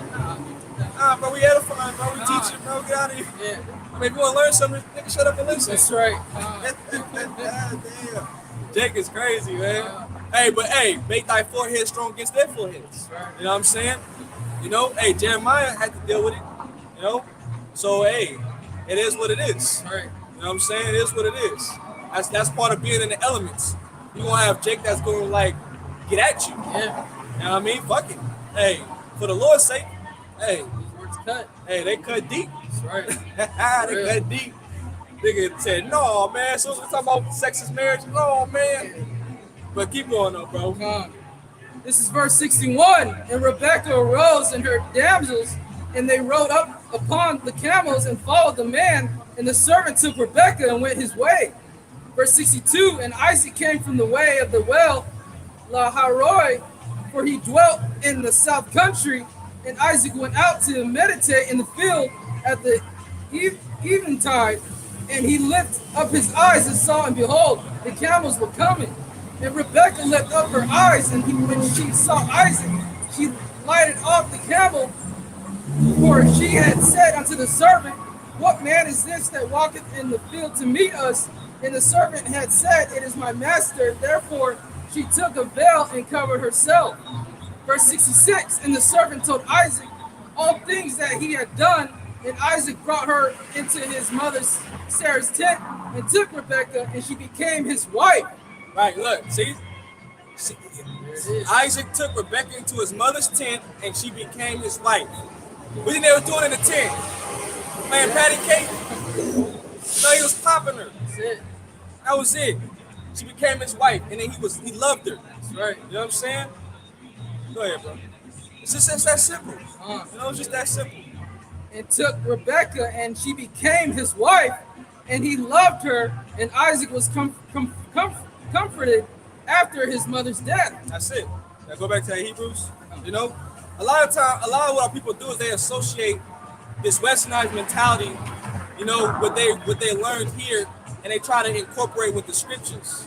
It's not going to mix. It's like oil and water. You can't think about what you learned here as far as what we weren't brought up on, and then incorporate with the scriptures. You know, it don't work that way. That's why a lot of people think that the marriage that they do today, you know, is actually scriptural. No, it's not. That's not according to our law. Attaching cans to the back of your car is not scriptural. Right. It's fire. Right. You know, but that goes, like I said, that goes back into ancient Egypt. The putting the ring on a woman's finger. You know. Right. You know what I'm saying? That go back into ancient Egypt, man. That's a heathenistic custom, which is against our laws, but that's something that you learn about your heritage, learn about your history. You could go into that and understand that that's not what we do. That's a heathenistic custom. So that's a heathenistic custom. We're not gonna get down like that. You know, and that's where that dude Kevin Samuels, that's where he goes wrong. A lot of his points that he makes is good, you know, but getting married by the state, that's off. Go ahead, Doc. This is Hebrews chapter 7, verse 5. And verily they that are of the sons of Levi who receive the office of the priesthood have a commandment to take tithes of the people according to the law that is of their brethren, though they come out of the loins of Abraham. Verse 6, but he whose descent is not counted from them received tithes of Abraham and blessed him that had the promises. And without all contradiction, the less is blessed of the better. And here men that die receive tithes, but there he receiveth them of whom it is witness that he liveth. And as I may say, and as I may so say, Levi also who receiveth tithes, pay tithes in Abraham. For he was yet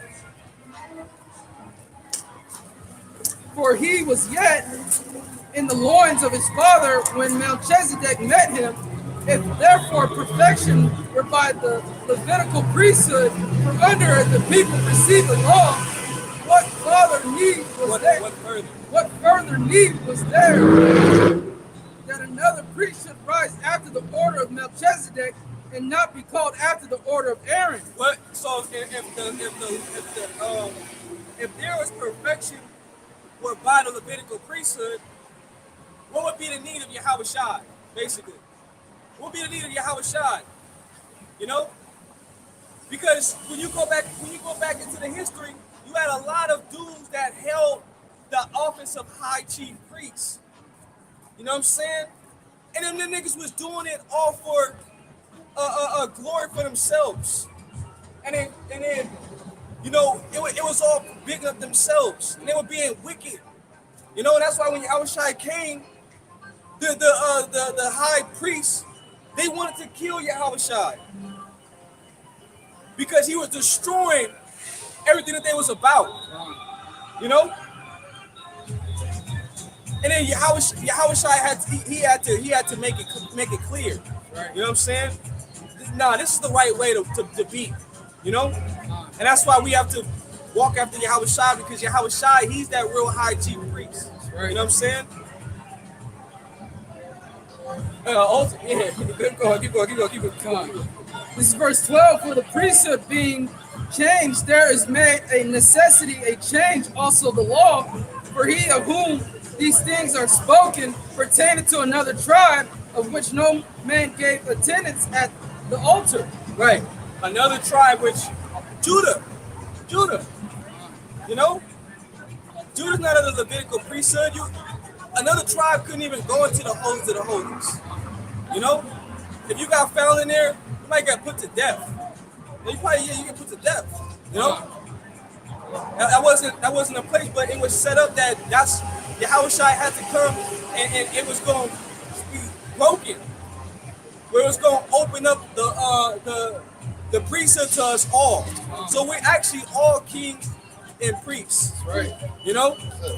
Hey, how's it going, bro? And Yahawashi was the one that set it up through the Spirit, man. You know? Go ahead. Verse 14. For it is evident that our Lord sprang out of Judah, of which tribe Moses spake nothing concerning priesthood. Look, it was, and then that's where we go to explain that the Lord was a Judite, 7 and 14. But it was also set up that it was nothing spoken of concerning priesthood for that tribe. But the Lord had it set up that way, because even Moses spoke about it. Go to Exodus 19, and then start at verse 5. You know? Exodus 19 and 5, and then we're going to go to Revelations 1 and 5. This is Exodus chapter 19, verse 5. Now therefore, if ye will obey my voice indeed and keep my covenant, then ye shall be a peculiar treasure unto me above all people, for all the earth is mine. Verse 6, and ye shall be unto me a kingdom of priests and a holy nation. These are the words which thou shalt speak unto the children of Israel. There it is. So it was already spoken back then that we was going to be a nation of kings and priests. You know what I'm saying? Are we that? Do we have that uplifted and that position now? No, because we still in captivity. You know, but when we go into the kingdom, we all gonna be kings and priests. You know what I'm saying? And that's why when you go into Hebrews the 8th chapter, it tell you that we're not gonna have to teach our neighbor.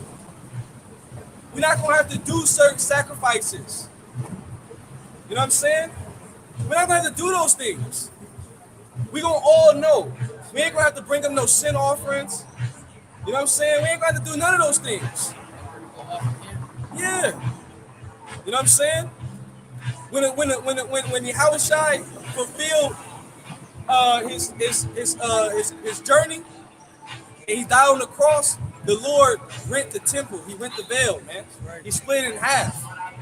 You know what I'm saying? And opened it up for us all. So now we coming back into that nation of kings and priests. That's right. You know what I'm saying?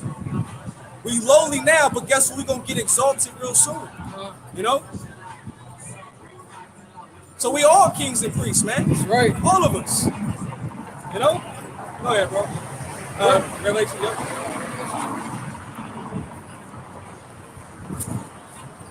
This is Revelation chapter 1, verse 5.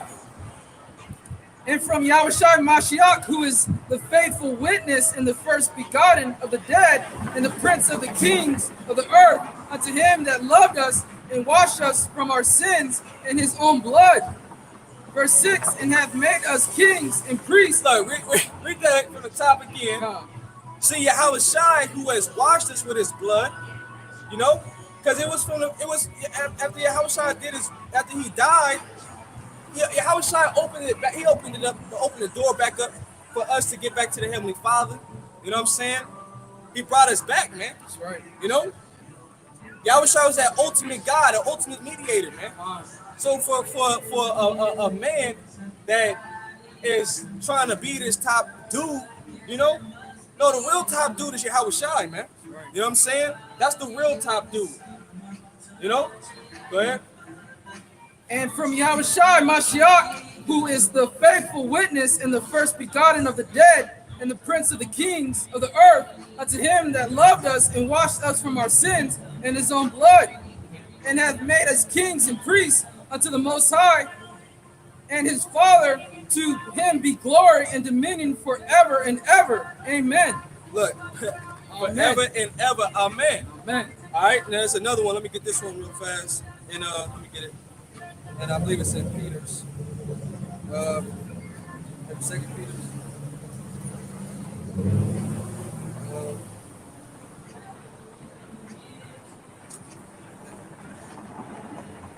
While I'm looking for it, go to 5 and Revelations 5 and 10.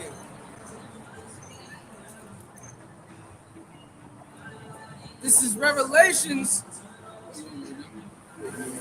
This is Revelation chapter 5, verse 10. It has made us unto our power kings and priests, and we shall reign on the earth. Look, see? So when the kingdom of heaven is established, we're going to be made kings and priests that's going to reign on the earth. You know? Matter of fact, read up a verse. Let's see what it says, a verse up. This is Revelation chapter 5, verse 9. And they sung a new song, saying, Thou art worthy to take the book and to open the seals thereof, for thou wast slain and hast redeemed us to the Most High. Man, see that? Man, that was worthy to open the book. No other man was able to open up this book, man. To open up the understanding to us, to show us the right way. But Yahawashi. That's right. Yahawashi was the only one that was able to open it up for us, to unlock the seals, so that way we can have a place of repentance. You know? So if you want somebody to be the top dude, you gotta exalt Yahawashi, because Yahawashi is the top dude. That's right. You know what I mean? You know, and it's like, you know, it's an honor to serve Yahawashi, man. You know what I mean? Because shit, we could be like the Muslim dude. Yeah. You know what I mean? Talking about, do you believe that Muslims gonna go to hell? You could be just like that. Yeah. Blood out, foaming in the mouth. Foaming in the mouth, nigga. Go get some water, bro. Matter of fact, if I had some, I'd give you some water, bro. God damn. Eat it. Calm your ass down, G. Go ahead. It says, For thou wast slain and hast redeemed us to the Most High by thy blood out of every kindred and tongue and people and nation, and hast made us unto our power kings and priests, and we shall reign on the earth. Look, and we shall reign on the earth. Which that's going to come. That's going to come when we're going to reign on the earth. That's right. Yahawashi is going to subdue all nations, man. You know? That's right. They say he's going to come and take crowns, okay, from all the kings that are ruling. That's right. He's going to make war with the beast. You know? And Yahawashi is going to prevail. And he's going to also come and save. That's right. And when Yahawashi comes and saves us and allows us to get payback on our enemies and subdue those that have been against Israel, but we're going to reign on the earth as kings and priests, and we're going to rule forever, man. That's right. And we ain't going to never go down. Never. You know? You know what I'm saying? And I'm still, let me look for it one more time. I know it said Peter's, though. I'm looking for one of Peter's.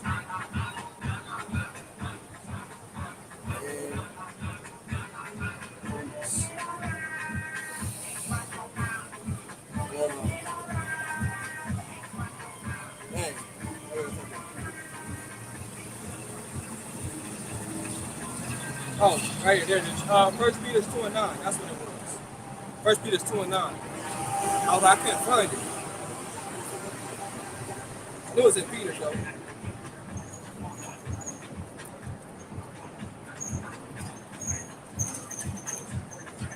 This is 1 Peter chapter 2, verse 9. But ye are a chosen generation, a royal priesthood, and holy nation, a peculiar people, that ye should show forth the praises of him who hath called you out of darkness. Who have called you out of darkness. You're supposed to give reverence to Yahawashi, man. That's right. You know? Yeah, we all a royal, we all a royal nation, a royal priesthood. You know, kings and priests. And then we've been chosen and called out of darkness to perform a perfect work. You know, which is to glorify the names of Yahawashi right here on the planet Earth, man. We're supposed to exalt those names. You know, stand upon that rooftop and let the light be shown. That's right. You know what I'm saying? While we telling our people their transgressions, telling our people where they're going off according to the scriptures, you know, uplifting those that are trying to get right, you know, comforting the minds of those that are brokenhearted. You know what I'm saying? That there's a way out of this hellhole. That we ain't gonna always be at the bottom. You know, that we got salvation coming. That's right. You know, we preparing the way like John did. You know what I'm saying? And then when Yahawashi comes, he's gonna make us that kingly and royal, you know, nation, man. Okay? Even the lowest Israelite that die on this side, that come back into the kingdom through the loins of the elect, they gonna be kings too. They ain't gonna be like, you know, just poor and not have nothing. No, they gonna have land. They gonna have riches. It's just gonna be a hierarchy of the elect, you know, versus the commoner of Israel. But even the commoner of Israel, they gonna be balling. It's just different ranks, you know. It's gonna be that's all. Just gonna be different ranks. You know what I'm saying? So I don't know what this dude talking about. You know what I mean? Hit him with that Westbrook, nigga tripping. Nigga tripping, man. You know? But that's why it's good to say a lot of guys gotta, man, what's wrong with this? Tripping, bro. You might want to move from this corner, like, and come to a side where we can see the corner, you know what I mean? That dude is bugged out right there, but the way he walked up, I don't like that. You know what I'm saying? We wanted to slide over, you know, next week. You know what I'm saying? Yeah, bro. Yeah, bro. But I lost my train of thought, though. Go ahead, read it again now. This is 1 Peter chapter 2, verse 9. But ye are a chosen generation, a royal priesthood, and holy nation, a peculiar people, that ye should show forth the praises of him who hath called you out of darkness. Man, we should show forth the praises of him that have called us out of darkness, man. You know? And as we showing the praises of Yahawashi that have called us out of darkness, you know, we not to big ourselves up and be somebody that we not. We just got to preach the word in all sincerity and humility, man. You know what I mean? Because the same way as the Lord called us, the same way the Lord can take us away. You know what I'm saying? And give your portion unto a whole nother man. You know? And he rides up in your steed and do exactly what you're not doing. What you're supposed to be doing. You know? Yeah. It says, who hath called you out of darkness into his marvelous light. Woo, man. Into his marvelous light. And Yahawashi is that light. That's right. Yahawashi is that light. You know what I'm saying?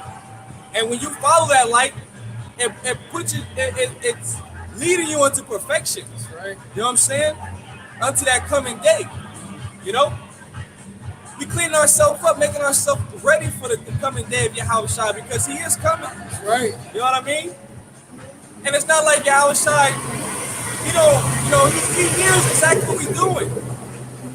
You know, it's not like we just can be down here saying whatever we want, you know, taking whole books out the Bible, and then when Yahawashi come, it's gonna be all good.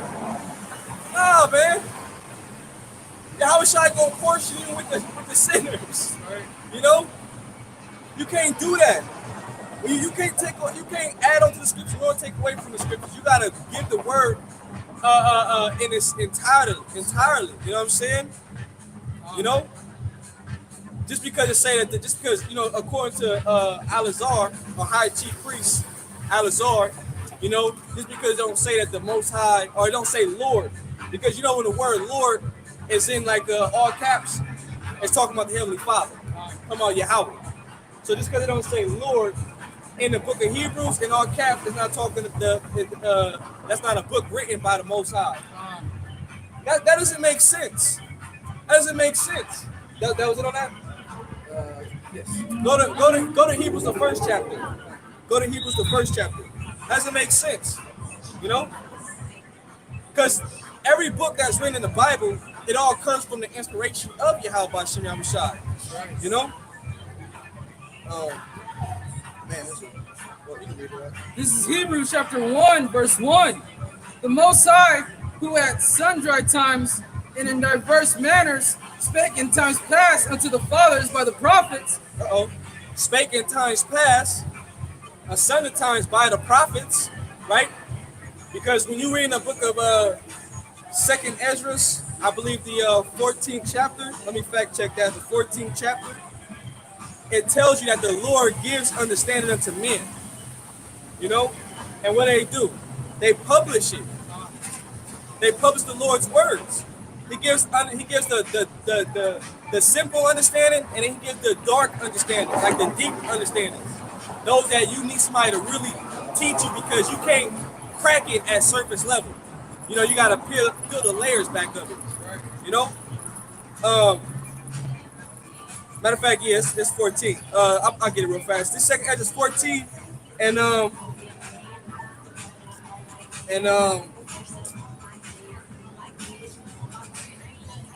let me start at verse 33.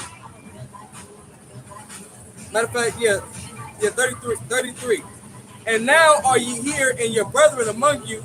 Therefore, if so be that ye will subdue your own understanding and reform your hearts, ye shall be kept alive, and after death ye shall obtain mercy. For after death shall the judgment come, when we shall live again. And then shall the names of the righteous be manifest. Woo, man, the names of the righteous be manifest, you know? And that's what it's looking like with a lot of guys like from ISUPK, from what's the other one? GOCC, IUIC. A lot of dudes are leaking. They going off according to the scriptures, man. So you see that the house of Saul is really waxing weaker. Because the names of the righteous, the true servants, the house of David's, their names going to be manifested in the end. Ezekiel said it. And then shall you be known who are my chosen. You know? And that's what the Lord is doing. He's making a clear separation.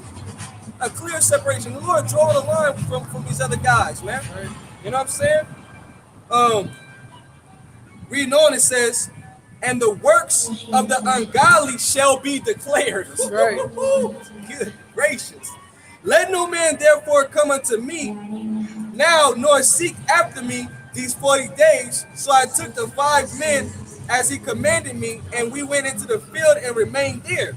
And the next day, behold, a voice called me, saying, Ezra, open thy mouth and drink that I give thee to drink. Then opened I my mouth, and behold, he reached me a full cup, which was full as it were with water, but the color of it was like fire. And I took it and drank it. When I had drunk of it, my heart uttered understanding, and wisdom grew in my breast. For my spirit strengthened my memory, and my mouth was open and shut no more. The highest gave understanding unto the 5 men, and they wrote the wonderful vision of the night that were told, which they knew not.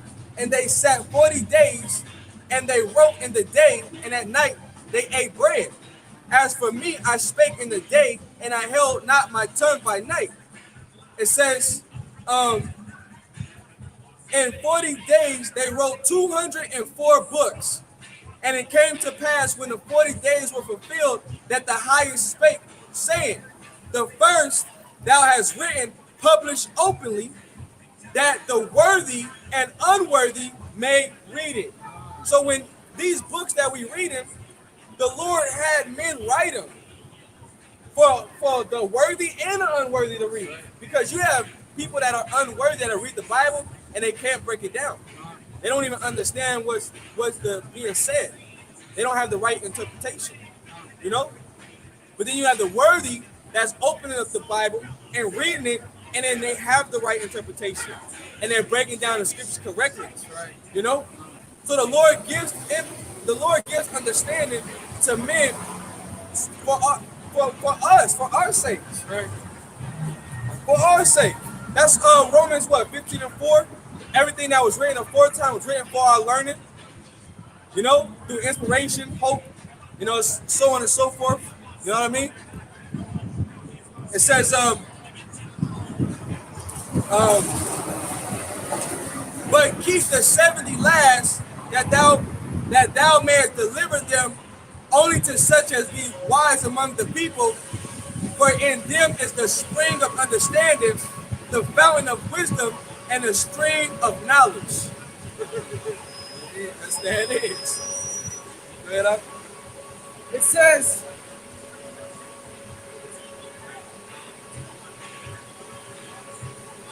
verse 2, hath in these last days spoken unto us by his Son, whom he hath appointed heir of all things, appointed heir of all things. Look, appointed unto his Son. Right. So the Most High appointed his Son.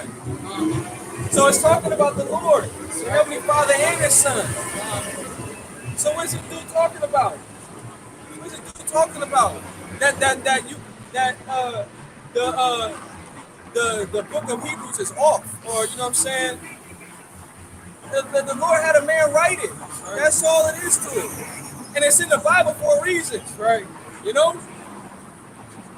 Hey, all throughout.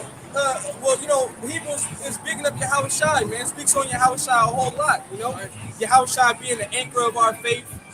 Those that turn their back on Yahawashi, you know what I'm saying? He's not gonna get back on the cross just because you didn't believe and you wanted to go back into the world and, you know, become a Christian again and, you know, X, Y, and Z because you got done wrong or you got offended or whatever the case, you know what I'm saying? Instead of just following after Yahawashi and maintaining the course that he set you on, you know? Because salvation is coming. Also, it talks about Yahawashi coming as well. That's Hebrews 10, and like you read from like 35 on down to the end. You know? It says how Yahawashi, though it seems like he tarrying, he shall shortly come. You know? Right. So the book of Hebrews is also a prophetic book. It goes into prophecy. And it dives into history. Right. You know? But see, that the reason why I do say that is because when you read into the book, it's going to cut what he's talking about. So his whole stance, his whole argument, it's going to be thrown out the window. It's going to be ejected like the worst CD, you know what I'm saying, you ever heard in your life. Yeah. You know what I'm saying? Just toss that shit out the window, you know? Come on. Hath in these last days spoken unto us by his Son, whom he hath appointed heir of all things, by whom also he made the worlds, who being the brightness of his glory and the express image of his person, and in upholding all things by the word of his power, when he hath had by himself purged our sins, sat down on the right hand of the majesty on high. Man, and that's where Yahawashi is at right now. He's sitting on the right hand of the majesty. You know what I'm saying? He's sitting on the right hand next to Yahweh. Right. You know? And you had this one Jake, which the beloved elder Barak did a video on it. You know what I'm saying? Going into him seeing the Most High. And that how the aura of seeing the Heavenly Father, was just, it was just too pure. He said the light was just pure. You know? It was just pure, you know, like a light that he never seen. He said it compared to, you can't even compare it to a light bulb. You can't compare it to, you know, the sun. You can't, it was just so pure, you know? And it was like being in the midst of the Heavenly Father. He said, it just make you want to serve him. You know what I'm saying? And I was like, man, that was powerful. Man, you just want to fear the Lord, man. You know what I'm saying? Like, man, you know, I just want to fear the Lord, man. I don't want no smoke of the Lord. You know? But Yahawashi, he sits right there on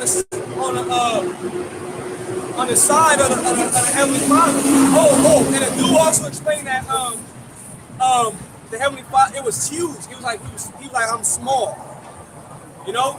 And that the scripture says the Lord view us as like worms, and I believe grasshoppers, if I'm not mistaken. You know. So the Lord, hey, we small. You know what I'm saying? So it's what he was explaining was on point. You know. But Yahawashi, when he fulfilled his work, he went to go sit at the right hand of the Father. You know. Go ahead.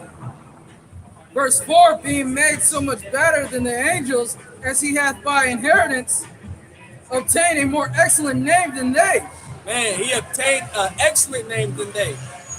Yahawashi, his name is above all names. That's right.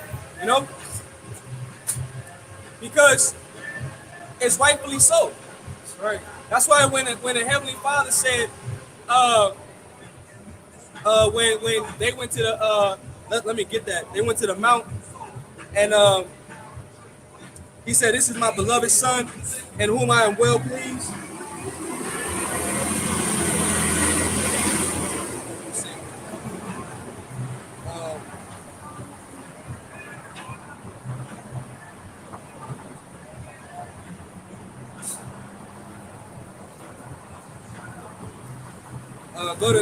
Hold that. Go to Matthew 17:5.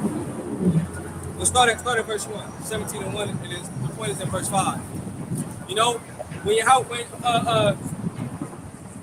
Yahawashi sitting at the right hand of the Most High, you know, Yahawashi is greatly to be commended, man. You know, his name is above all names. You know what I'm saying? And it's rightfully so, because he did what he had to do in the flesh that no man could do. Like, no man could do it. No man could keep the law 100%. You know what I'm saying? No sin, no fault. You know? So so the Most High, he made it be known, like, this is my beloved Son, who I am well pleased. You know? Go ahead. This is Matthew chapter 17, verse 1. And after 6 days, Yahawashi taketh Peter, James, and John, his brother, and bringeth them up into an high mountain apart, and was transfigured before them, and his face did shine as the sun, and his raiment was white as the light. He transfigured before them. So I believe he showed Moses and Elijah. Moses representing the law, and then Elijah representing the prophets. You know, which also I believe it goes into the northern and southern kingdom. Go ahead. Verse 3, and behold, there appeared unto them Moses and Elijah talking with him. Yep. Then answered Peter and said unto Yahawashi, Lord, it is good for us to be here. If thou wilt, let us make here 3 tabernacles, one for thee, and one for Moses, and one for Elijah. Yeah, Peter.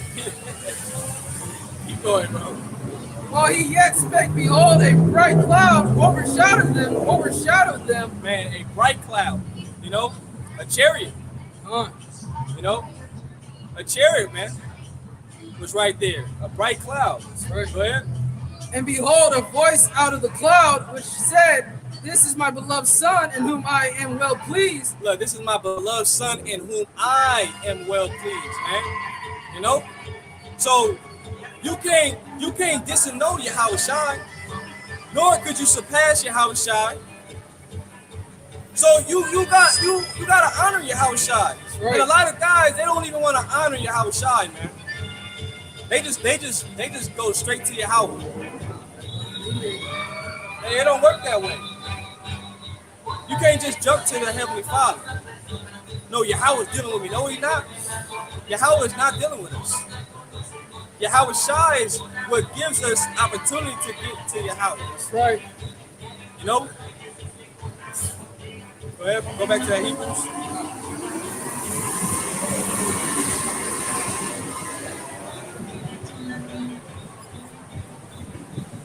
It said, this is Hebrews chapter 1, verse 3, who being the brightness of his glory and the express image of his person, and in upholding all things by the word of his power, when he had by himself purged our sins, sat down on the right hand of majesties on high. Man, he purged our sins, man. You know, Yahawashi, he was that ultimate sacrifice. You know, so in the flesh, when Abraham was going to sacrifice Isaac, that was Abraham signified the Heavenly Father, and then Isaac signified Yahawashi. So back then it wasn't time for the sacrifice because Abraham, he was stopped. He didn't sacrifice Isaac. So during the Roman Empire, that's when it was going to be fulfilled that Yahawashi was going to be that ultimate sacrifice. You know, and that's exactly what he did. He laid down his life for us to come back unto the Father. You know what I'm saying? To come back unto our true nationality, unto our heritage, come back into a state of remembrance. You know, it's all through Yahawashi that we even have this word. That's right. You know what I'm saying? Because if it wasn't for what Yahawashi did, we would have been through and through, man. You know. Go ahead. Verse 4, being made so much better than the angels, as he hath by inheritance obtained a more excellent name than they. Look, he obtained an excellent name, man. That's why he's the King of Kings, Lord of Lords, right. King of Righteousness. You know, he has all these many titles, but his name alone, Yahawashi, he delivers. Right. That name alone is exalted among the angels. You know. Hey, when you hear Yahawashi, you look. That's right. You know what I mean? Yahawashi. That's right. Man. Yahawashi is that man. You know, Yahawashi is the man that we have to honor. That's right. You know? And especially if you want to get honored, especially if you want to be confessed to the Heavenly Father, Yahweh.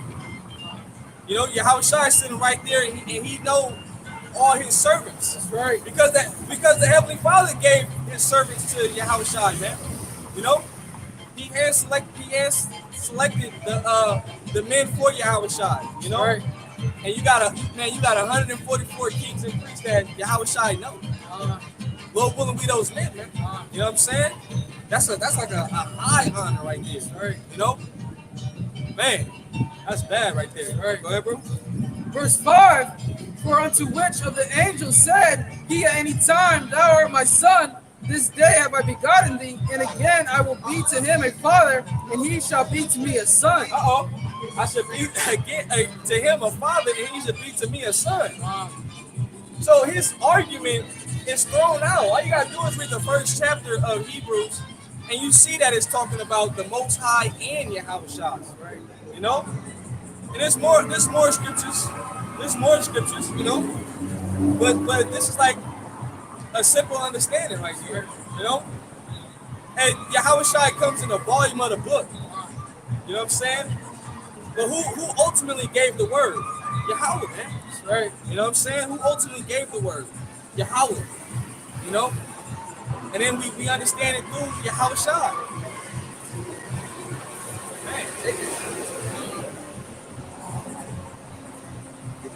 Verse 6, and again, when he bringeth in the first begotten into the world, he saith, and let all the angels of the Most High worship him.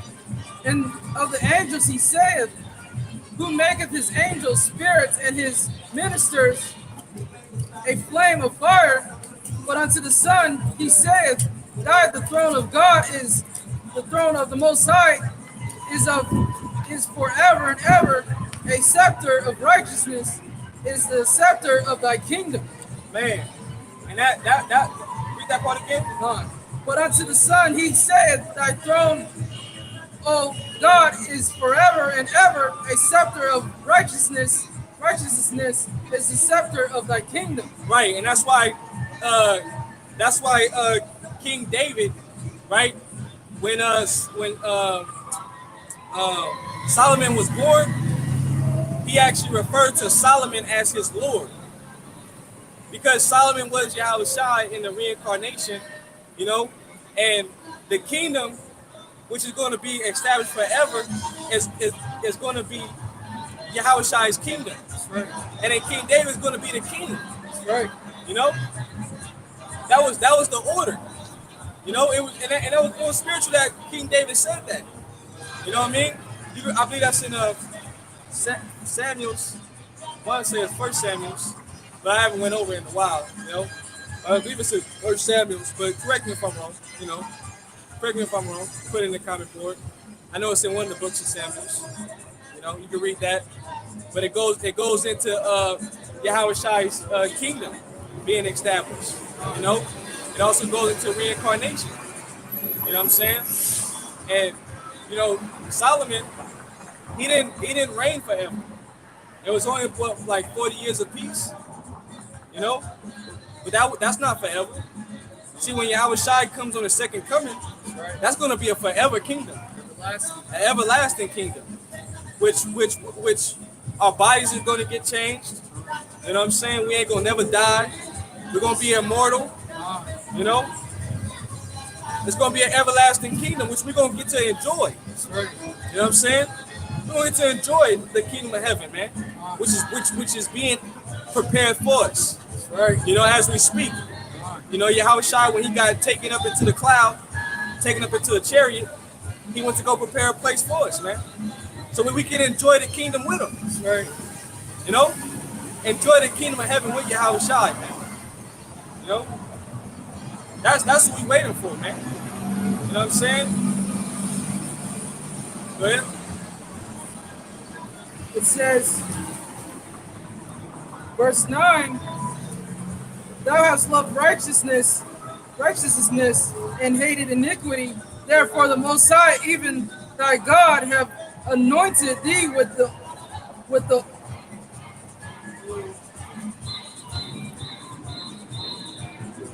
oil of gladness above thy fellows. And thou, Lord, in the beginning have laid the foundation of the earth, and the heavens are the works of thy hands. Right. So the Lord, he opened our mind up into this knowledge. The Lord opened our mind up to this knowledge, man. He anointed us. He gave us the eye salve, man. You know what I'm saying? That's where we get understanding from, man. Right. You know? And it comes from men teaching us as well. Right. You know what I'm saying? But see, guys, they learn a lot. And then they figure, well, since I know a couple precepts, I know a couple breakdowns, I just go do my own thing, you know? And then they become children that become self-willed instead of just being obedient to their earthly fathers. You know what I'm saying? You know? And they don't, and then when they get checked on it, they get emotional, like a woman. Take the rebuke, take the correction. Yeah. You know? I want to get another point. Go, hold that real fast. Go to Philippians.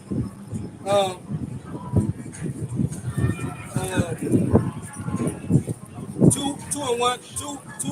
Read from 2 all the way down to verse 9. I'm sorry, read from 2:1 all the way down to verse 9. I want to make another point about Yahawashi's name being exalted. You know, because we're not here for vainglory, man. You know, vainglory is not going to profit us. You know what I'm saying? Because we can't foretell our future. Philippians 2. You know what I'm saying? We can't foretell our future. We hoping that we're gonna make it. That's why we say we have the hope members of the elect. But see, if you just this high super chief priest and you perfected and you don't need Yahawashi, you know, you don't need salvation. You don't need to be saved. You know what I'm saying? And we destined to be saved, man. You know? And we hoping that we're gonna get saved, man. For real. Go ahead, bro. This is Philippians chapter 2, verse 1. If there be therefore any consolation in Yahawashi, if any comfort of love, if any fellowship of the Spirit, if any bowels of mercies, fulfill ye may joy, that ye may be like-minded, having the same love, being of one accord, of one mind. That's it. We got to be on one accord and of one mind, man. There is our heads, and that's who we gonna be on that's who we should be on the court with. You know, the men that taught us, the men that's working out their own salvation as well. You know, I've heard Apostle say, "I hope I make it," and that's like, man, you know, because we look up to the apostles, like, man, the apostles saying that, like, man, that's humility, Right. you know what I'm saying? That's humility, you know. Go ahead. Apostles are good examples, man. That's right. You know. Go ahead, bro. This is verse 3. Let nothing be done through strife or vainglory. Look, let nothing be done through strife nor vainglory, man. You know what I'm saying? And that's exactly what this dude, he got that the persona. It's just about him. Which really, that's narcissist. That's a narcissistic spirit. You know what I'm saying? You just a lover of yourself. You know? And then you got all types of little gimmicks. You know what I'm saying? That just to basically be the king of like the 2/3, man. You know what I'm saying? Rap videos and you know what I'm saying? Watching the young nigga brute walk. Like, come on, bro. You know what I'm saying? That's not how Yahawashi upheld the ministry. You know? Yahawashi was made blameless, he was spotted blameless. Right. You know, that's how we trying to be spotted blameless, man. You know? We not for the gimmicks. And we look rough out here. You know, today I look rough as shit right now. You know? Yahawashi was looking rough, man. Eyes red. You know, you had to deal with all types of japes. Yahawashi was drinking. You know what I mean? Like, god damn, these niggas. These niggas trying to kill me. Yahawashi trying to teach the word. Yahawashi was going through it, man. You know what I'm saying? But go ahead, bro. Verse 3, let nothing be done through strife or vainglory, but in lowliness. Man, look, but of lowliness, you know? So, high chief priest, a name that you gave yourself, not even somebody else gave you that. You gave yourself, you know? You're supposed to be lowly. Lowliness of mind. The scriptures say the greater thou art, the more humble thou shalt be. Right. So let's say you are this great dude, but you still got to be humble. Right. Come up against the teachers. New scriptures. Word.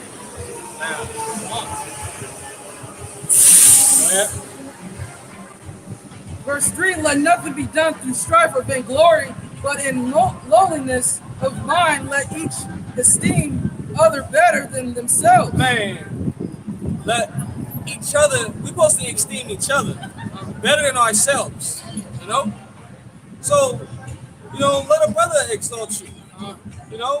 And really perceive it that the Lord is putting a spirit on the man to big you up. And you're doing a good job, you know what I'm saying? Don't esteem your own self, you know? Hey, you could be deceiving yourself. Yeah. You know what I'm saying? Go ahead. It says, let nothing be done through strife or vainglory, but in lowliness of mind let each esteem other better than themselves. Look not every man on his own things, but every man also on the things of others. Verse 5, let this mind be in you, which was also in Yahawashi Mashiach. Man, let this mind be in you, which was also in Yahawashi Mashiach. I think High Chief Priest needs to read Philippians, the 2nd chapter. He needs to read that, you know? Read that part again, bro. That was bad. It says, look not every man on his own things, but every man also on the things of others. Let this mind be in you, which also in Yahawashi Mashiach, who being in the form of the Most High. So when you follow after the mind of Yahawashi, it's a certain way that you're gonna carry yourself. You know, it's a certain way you're gonna carry yourself, because that same mind that Yahawashi had has to be in you. You know, which is gonna make you. It's gonna make you move differently. Right. You know. Go ahead. Look not every man on his own things, but every man also on the things of others. Let this mind be in you, which was also in Yahawashi Mashiach, who being in the form of the Most High, thought it not robbery to be equal with the Most High, but made himself of no reputation, and took upon him the form of a servant. That's who we are. we really are servants, you know, and we're minister and providing a service unto those that need to be ministered to. That's what we're doing. When you talk about the ministry, we're ministering a work to those that are without. You know what I'm saying? We're trying to edify. We're trying to build. You know, those that are, you know, humble. You know, scripture speak about meek for repentance. You know what I'm saying? But you have to have a servant mindset in order to serve. You know? Yeah. If you disagree with me, you sinning, brother. Damn. Nigga, who made you? Yeah. That's you. You know what I mean? Who the fuck is you? God damn. You know what I mean? Jacobs. Hey, you just thank the Lord, man. You just really thank the Lord, man. That the Lord don't have you like that. You know what I'm saying? You just thank the Lord, man, because God damn, that could be you. Like, whew. We supposed to be servants, man, ministering unto one another, man. That's right. You know? Go ahead, Doc. It says, but made himself of no reputation and took upon him the form of a servant and was made in the likeness of men.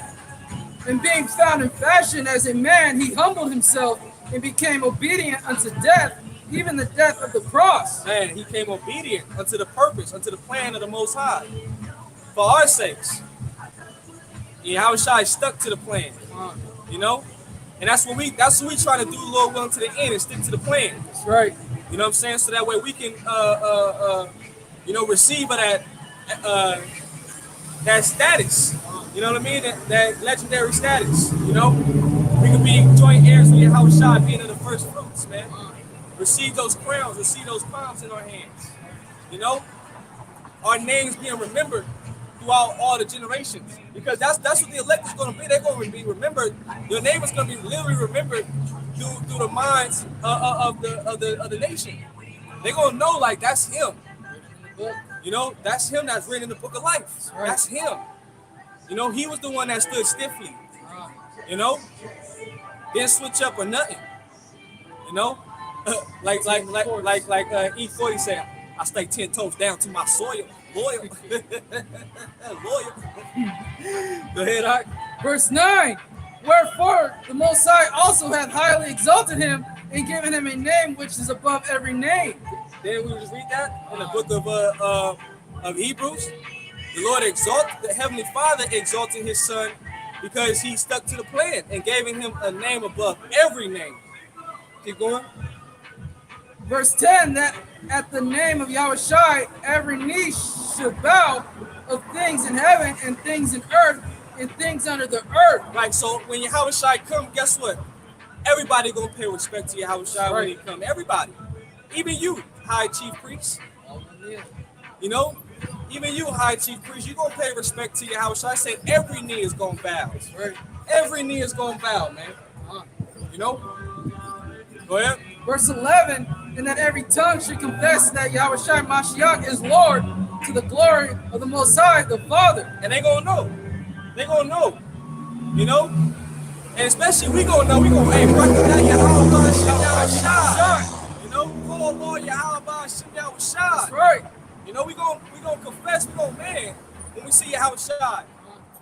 Because everything that we've been saying is gonna be true. Yahawashi being a so-called Negro of the tribe of Judah, coming on the fathership, him showing himself to the world, coming with greatness and glory, a warlike spirit to subdue the enemy.